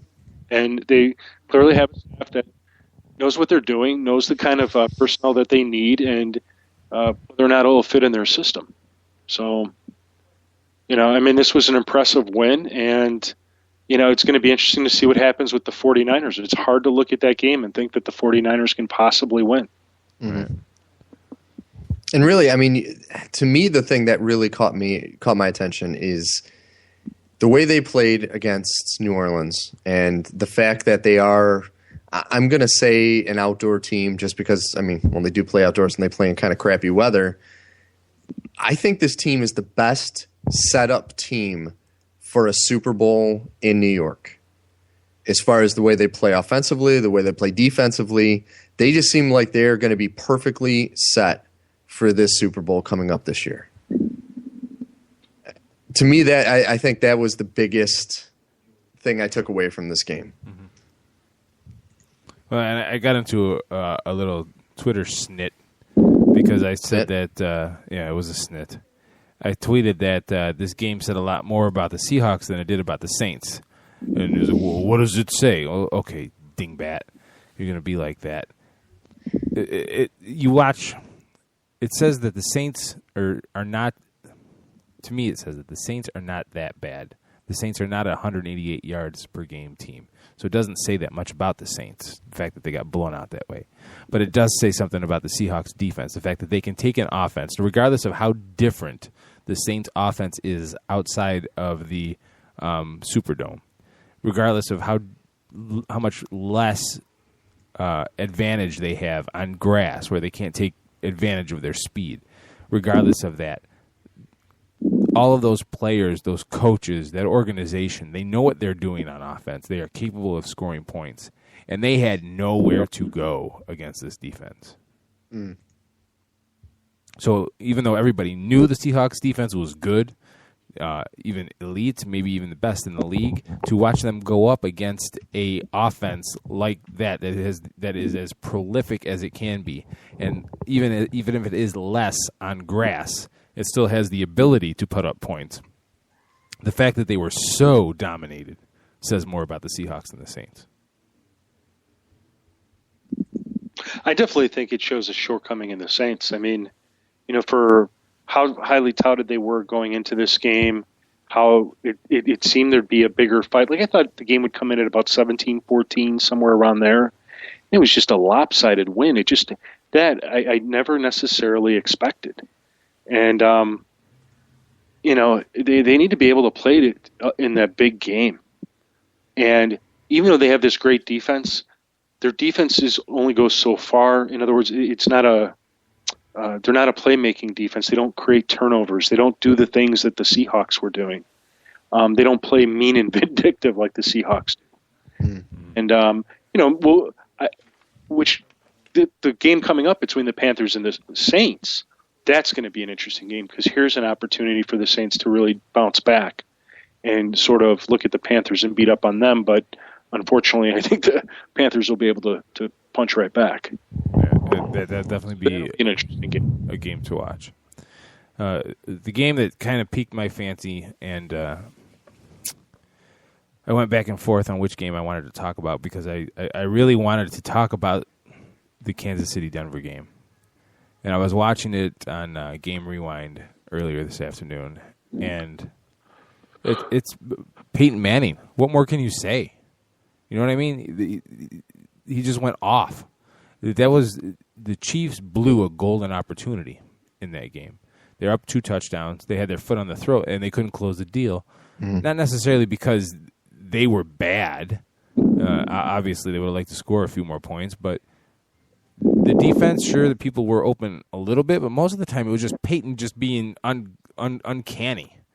What we've seen from Peyton Manning over the years, accuracy, getting rid of the ball. It's not so much that Kansas City didn't have a pass rush, as that Peyton was getting rid of the ball. And the fact that Eric Decker all of a sudden showed up on the map, you tip your cap. So I didn't really want to hit on that. I want to talk about my beloved Chicago Bears. Oh. I watched this game again today, and the vibe from the media going on about the Bears defense is that they couldn't tackle Adrian Peterson, and yes, there were runs that he gashed them, and there were times where, you know, they didn't seem like they had any kind of contain, or the cutback lanes were all open and there was nobody there to fill those gaps. But for the most part, I thought that they handled Adrian Peterson fairly well, maybe 51% of the time, 52% of the time. But there was an awful lot of running after contact, guys just trying to strip the ball. There was multiple times where you saw 4 Bears defenders standing, not trying to tackle, but trying to rip the ball out. And meanwhile, Peterson's legs are still churning, and he's getting an extra 4 or 5 yards just by not giving up. And I'm glad that we talked about the Seahawks first, because to compare and contrast that with the Bears defense, this Bears defense does not play angry. There's no aggressiveness. There's no, we're going to smack you in the mouth. And whether or not he could have played again this year, I think Brian Urlacher brought that image, that persona, that attitude. Whether or not his body could physically do it anymore, they're missing that this year. And and yes, they've had injuries. Henry Melton being lost at the D tackle spot is big. DJ Williams, forcing the rookie John Bostic to play, and Lance Briggs being out, and Peanut Tillman being out. All of these things account. But if I see Chris Conte try to rip a ball out of another ball carrier's hands instead of just making a tackle, I think I'll just vomit. I think I will get that sick, because safety play has plagued this team from the get-go for a long time. There hasn't been any reliable safety play back there since Mike Brown was back there. And you know what? He was injured half the time, so he wasn't even that reliable. You just knew what you were getting. I found myself longing for the Daniel Manning days, and he used to drive me crazy. You hated him. Oh, my God, I hated him. And then after the Super Bowl where he blew coverage and let Reggie Wayne catch that long touchdown pass that turned the tide when Tank Johnson was about to sack Peyton Manning, he was dead to me. But so there's the defensive issues. There's just no edge. There's no grittiness. There's no anger, I'll call it. And then there's the kicking on second down. Yes, football experts have upheld Mark Trestman's decision to not run a couple extra plays, saying it was the right thing to do. I will never agree with that. I understand the science, the thinking behind it, the philosophy behind it. If you can get closer, why wouldn't you? I don't. It's just a simple, pragmatic point of view. Matt Forte was not having a problem running the ball at all. Why on earth do you at least not try to get it a little bit closer? Even if he gets 2 yards or 3 yards on the next 2 plays, why wouldn't you try to get that much closer? A 47-yard field goal, while it is usually in Robbie Gould's range, is no chip shot. Nothing. It's not something that you start walking off the field because you're sure it's going to go through. I just don't understand how an intelligent man like Mark Trestman can think that there's just nothing to gain by running. And his explanation was that that you risk that we could commit to a penalty on those and push us even farther back. Well, what does that say about you as a coach? But don't you think, though, I mean, the percentage of the kick is 85%. I mean, it should have gone through, and I'm not blaming Robbie for it. I think, I'm not trying to blame Gold for it either, but if it's 85%, that 15% still nags me. Well, why wouldn't you just try to get it higher? If it's fourth down and it's a 47-yard field goal, by all means, you got to kick the field goal. But you have 2 more downs. But I think it's 85%, whether it was at the 47 or let's say they got another 10 yards and got to the 37. There's always a chance that he misses. Well, now, but I understand, Keith. I know where you're going, but I mean, I know Robbie could have hit that, but for one reason or another, he just didn't. Right. And I mean, it's not just a kick he can make; it's in his wheelhouse. Right. No, I don't doubt that, but I just don't understand why, if you can, you don't. Yeah. You openly just look away from that opportunity. And yes, if there would have been a holding penalty, then it's on the player. But now it's on the coach in my eyes. But that being said, the Bears did everything in their power to give that game to the Vikings. Not being able to take care of certain situations or advantages of field position and turnovers. It absolutely could not take advantage of. The game was gift wrapped to the Bears, and they looked that gift horse in the mouth and sent it back to the Minnesota Vikings. But as Bears fans, who would have ever thought that their offense would be playing so much better than their defense? Like right now, their defense is the weak part of the team. The defense got old real quick, and it got injured real quick. Yeah. And there's big gaping holes due to injury on that defense, and they're all. Oh no, there is. Yeah, and you lose Lance Briggs, that's huge, but then you don't have any kind of play. I mean, they brought in Jay Ratliff. They reanimated Jay Ratliff out of the coroner's table to try to make him serviceable as a D tackle. And yes, Adrian Peterson is a phenomenal player. You can't take anything away from Adrian Peterson, but there's just nothing there on defense. Nothing. You know, the Bears have the number 5 scoring offense in the league. Yeah. 5. And Cutler's been out for 3 weeks, 3.5 weeks. I know, and you know, the opportunity here is so golden, especially with Aaron Rodgers out. It's tough to see it sort of slipping away because they're going to need a big win on Monday against the Cowboys, and it's going to be a tough game. I don't think it's going to be an easy one. And the Vikings game, that was supposed to be the easy one. Mm. So, yeah. But now here's the question and McCown has been playing very well, and he seems like he's working out very well in the system. What is this going to do with potential signing of Cutler this offseason? Because, Cutler had a great start to the season, but there's been so many issues with him over the last few years. And the way McCown's playing, it's going to be interesting. Like, I'm not sure what's going to happen. You don't look at Josh McCown as a long-term solution at all. But do you look at Jay Cutler as your long-term solution? I don't know. I honestly think it depends on what you got to look at. How many guys are there out there better? Are they going to be in a position to draft somebody, or are you looking through the free agent pile again? I think the bigger question is, Jay's going to be a free agent unless they sign him real soon here, and I don't see that happening. I think they're right up against the salary cap. They've got other players to resign. For example, the aforesaid Robbie Gould.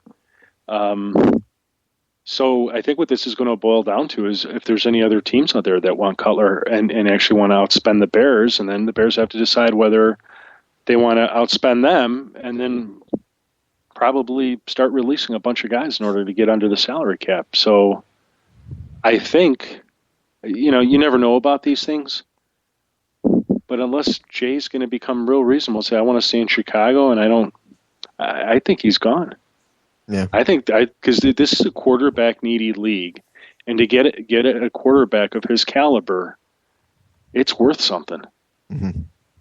That's why Joe Flacco got a $120 million contract. Yeah, exactly. It's not because he's an elite quarterback, right?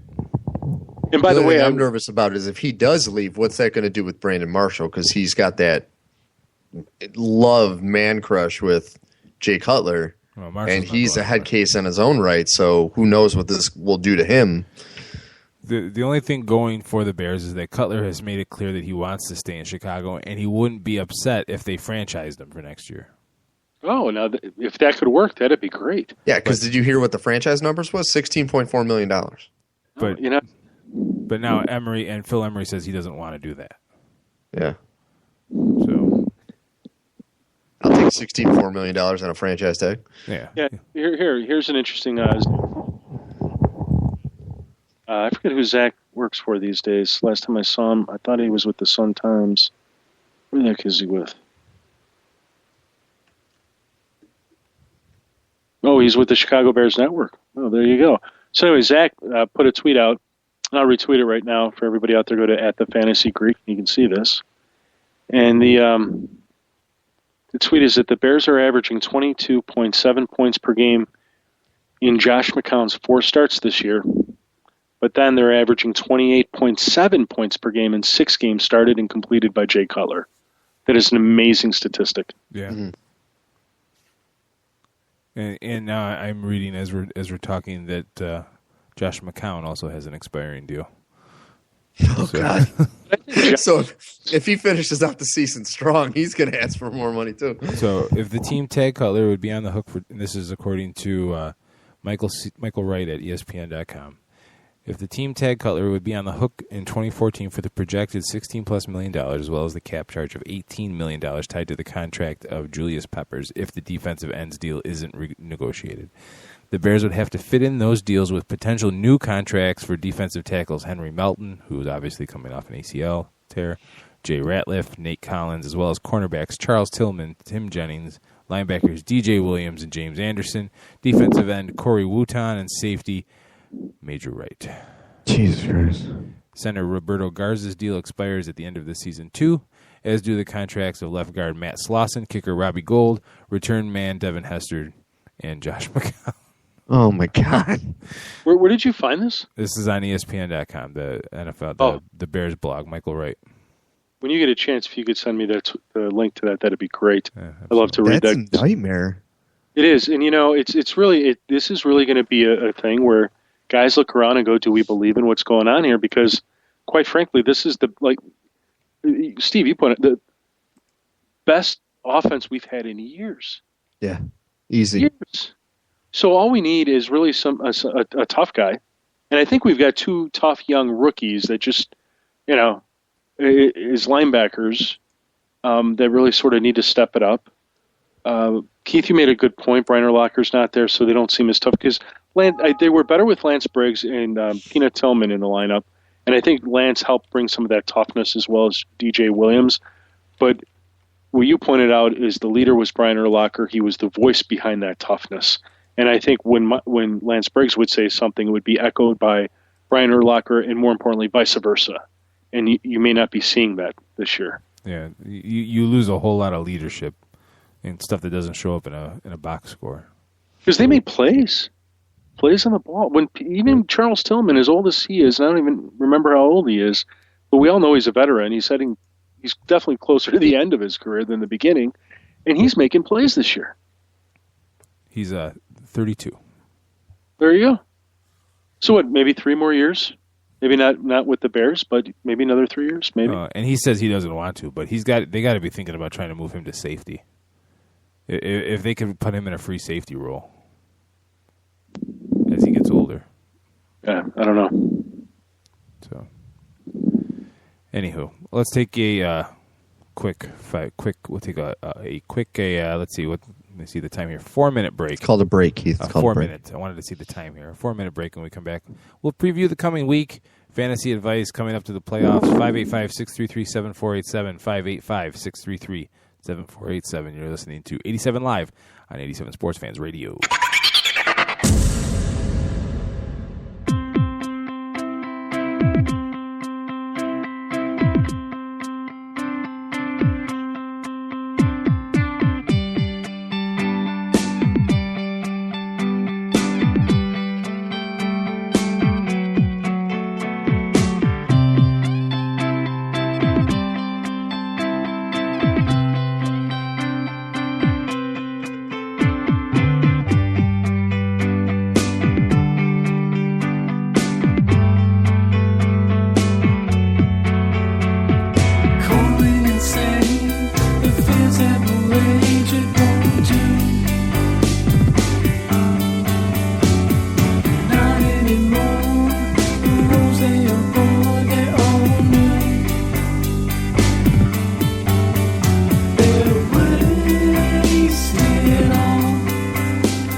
And we're back. Welcome back, ladies and gentlemen. The final part of the program on this fine Wednesday. Keith Grief, Steve Taylor, and Jim Saranteas from thefantasygreek.com.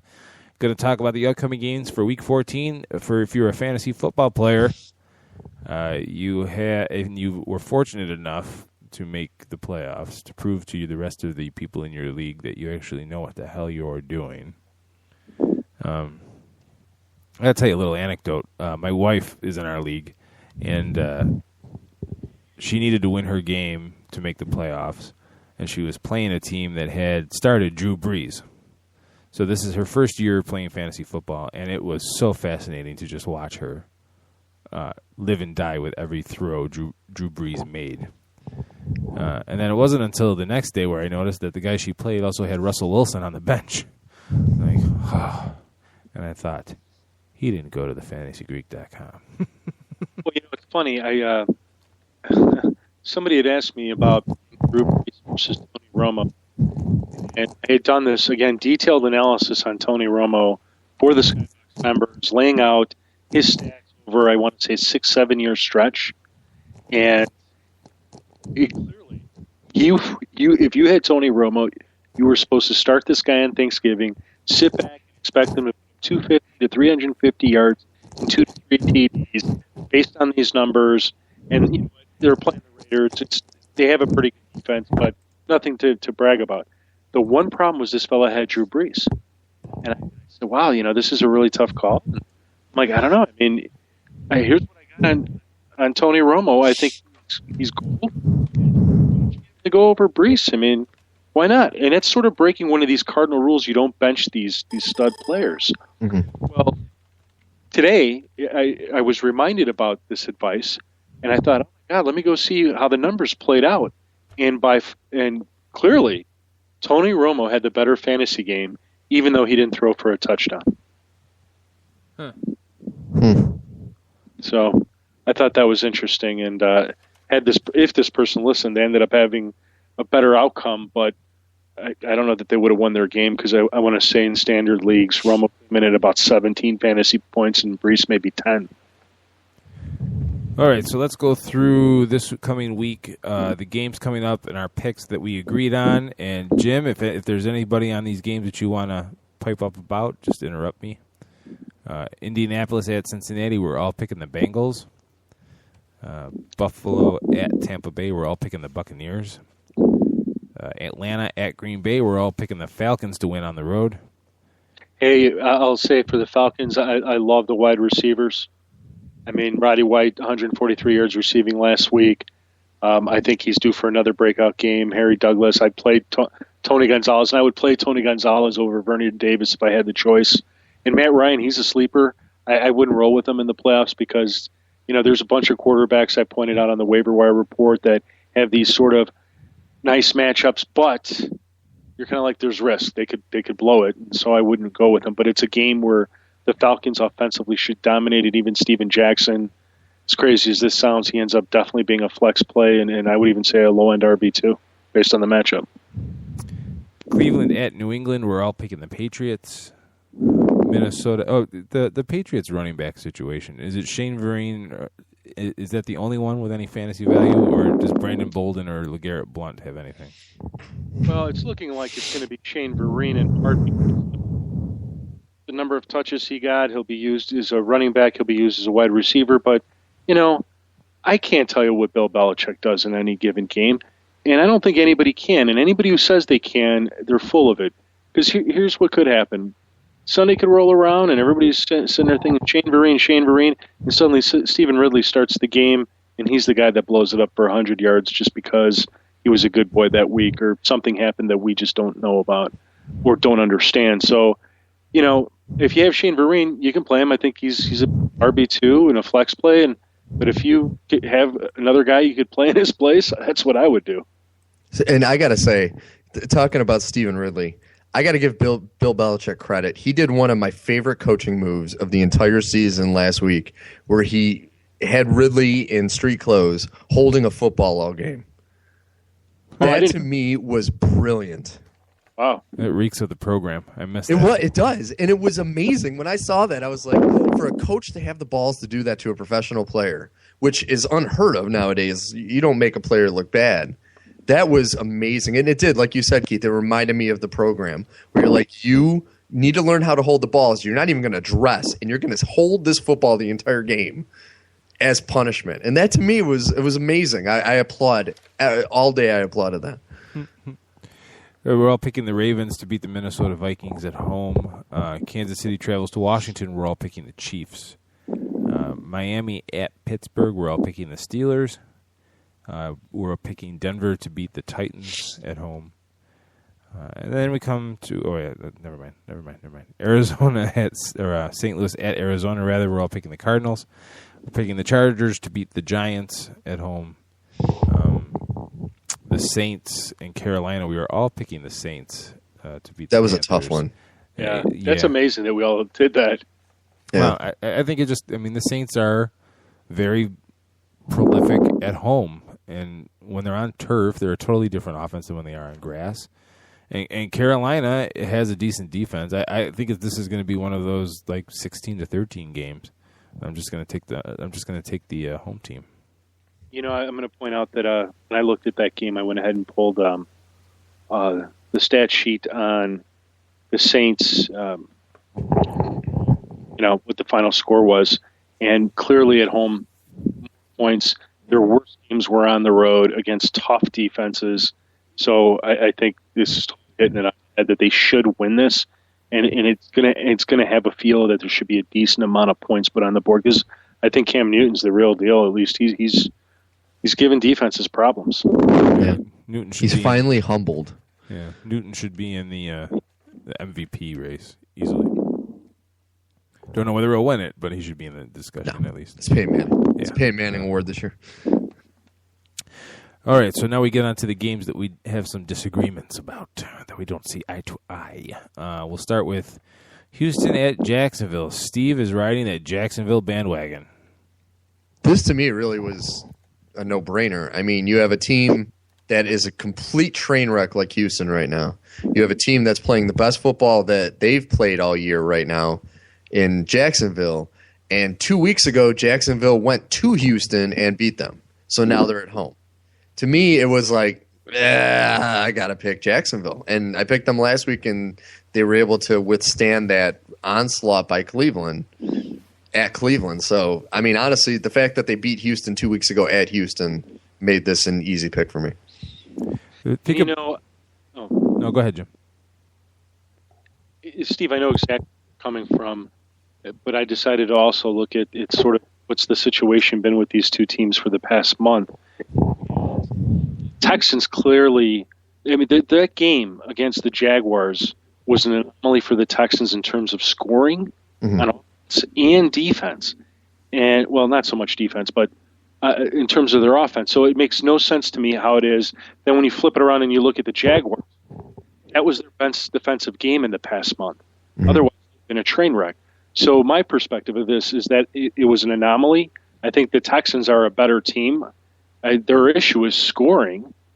But after what we saw last week with Ben Tate, Casey Keenum is a better quarterback than what we've seen the last couple of games. It sets up right for the Texans to go into Jacksonville and to sort of set things right. But if the Jaguars won, that wouldn't surprise me either. But I think it's an anomaly that, from my looking at this, it should be that the Texans win. You think about, I just think there are too many weapons on Houston, even with the struggles and the complete about face that that team has done. Think about where we were in August with the Houston Texans. I think they were my pick to go to the Super Bowl, if not win the Super Bowl. But now we're talking about a whole house cleaning. Yeah. The starting quarterback is guaranteed to be gone. The head coach is most certainly gone. Whether Wade Phillips manages to hang around as defensive coordinator remains to be seen, but I would just assume the whole kit and caboodle will just be shucked right out the door. It's a complete 180 in 4 months. Yeah. Yeah, I mean, What's shocked me about the Texans is their defense. They were a top 5 defense in fantasy. I mean, everybody talked about them as a top 5 defense. I don't know of anybody that talked about them outside of the top. Nope, talked about them bust. And I mean, that to me is the most shocking aspect of this. You could look at the offense, and I think one of their problems is what the offensive line. Who was it that they let go? Was it Ryan Clabo? Yeah, I believe so. Yeah, they let him go, and it made absolutely no sense. I think it was to stay under the cap. Look, you don't let one of your top offensive linemen go and sort of change the dynamic of that whole group. And then you had Arian Foster, who's banged up and never got right. And Ben Tate, he's banged up, never got right. Then we have the whole mind game situation with Matt Schaub that it devolved in. I mean, get it. He's not going to be your guy of the future. Try the new young guy out. But you got to stick with that program. You can't waver back and forth. And it's a disaster that I don't think anybody saw coming. Yeah. And I mean, honestly, for all the years, and this is going to sound bad, for all the years for them to have this kind of a season, this could potentially be the best year to do it with the quarterbacks that are coming out in the draft this offseason. And I mean, if you look at the remainder of their schedule, if they do lose at Jacksonville, they have to go to Indy, then they have a home game against Denver, then they have to finish the season at Tennessee. I mean, there's a very good chance this team could finish 2-14. And that would put them right in the hunt for that number 1 pick spot. And I mean, it could be a blessing in disguise for them. Right. I agree. It could very well be a blessing in disguise for them. I kind of think Wade Phillips is done. Yeah, I don't know how that defense could be as bad as it is. It's bad. They really haven't changed any personnel, and they got Brian Cushing back for the first part of the year anyway. Yeah. So it seems as if I'd say it's like people are not listening. Detroit at Philadelphia. You two gents are picking the Eagles at home. I refuse to be fooled by the 2-game home winning streak for the Philadelphia Eagles. They lost their first 4 games at home this year, or 3 games at home this year, and all of a sudden they beat Washington and they hang on against Arizona. But here comes Detroit with the offense that they have. They're very similar statistically. I have to step away for a second, gentlemen. I'll be right back. Okay. It's very similar statistically, but the Lions are better defensively, and on the road, I'll buy that for $1, to quote RoboCop. Steve would have really appreciated that if you were here. This is a perfect opportunity to talk behind his back. It is, but we won't do that because he'll listen tomorrow. He'll do quality control. When I was looking at this game, the thing that jumped out at me is just the offensive firepower these two teams wield. And, I mean, I think it's a high-scoring game. I think Nick Foles ends up sort of being on the better end of this, because I want to say that the Lions giving up somewhere around 303, where the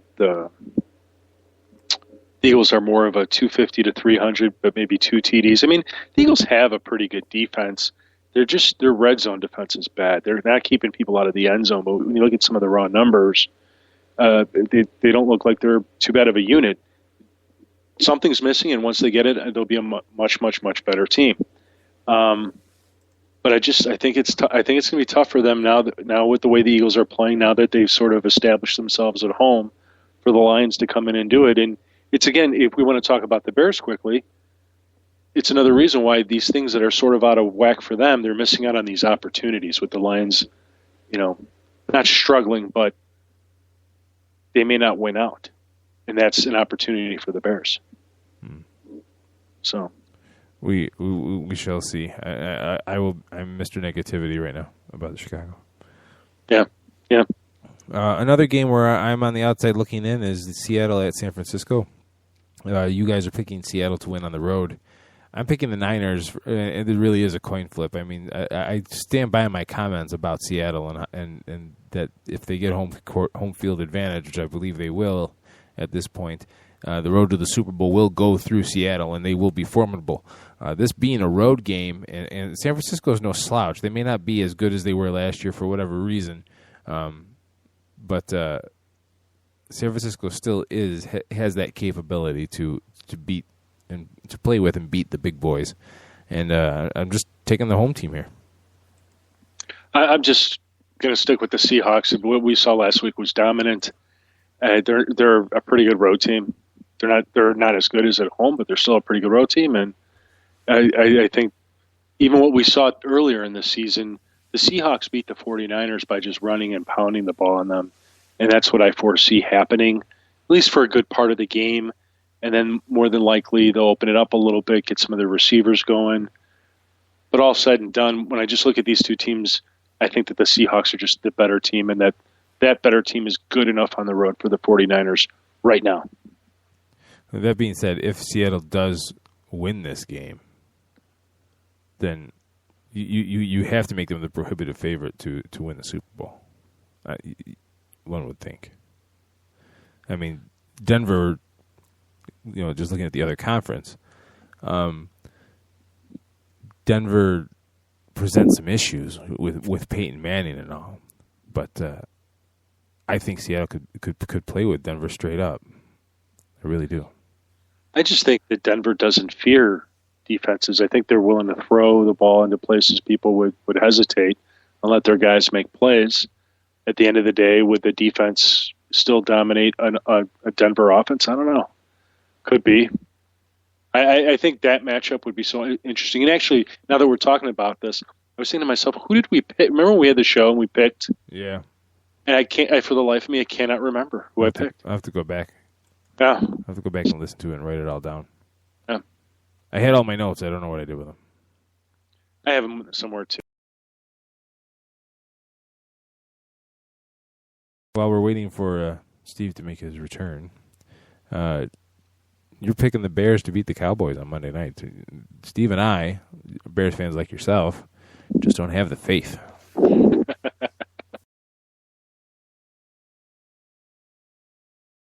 I could see the Cowboys winning this game. Oh, Jim, are you there? And it looks like we lost Bears. Oh, Jim, you cut out bad completely there. What I was saying was I think it'll be a tough game, road game for the Cowboys.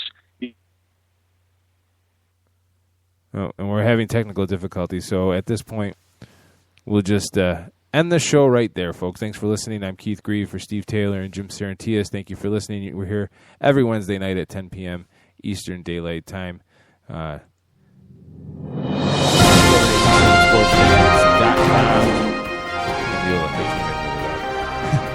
Head over to 87sportsfans.com for all the latest brain spews from Steven and myself. And Wednesday nights, like I said, catch us here.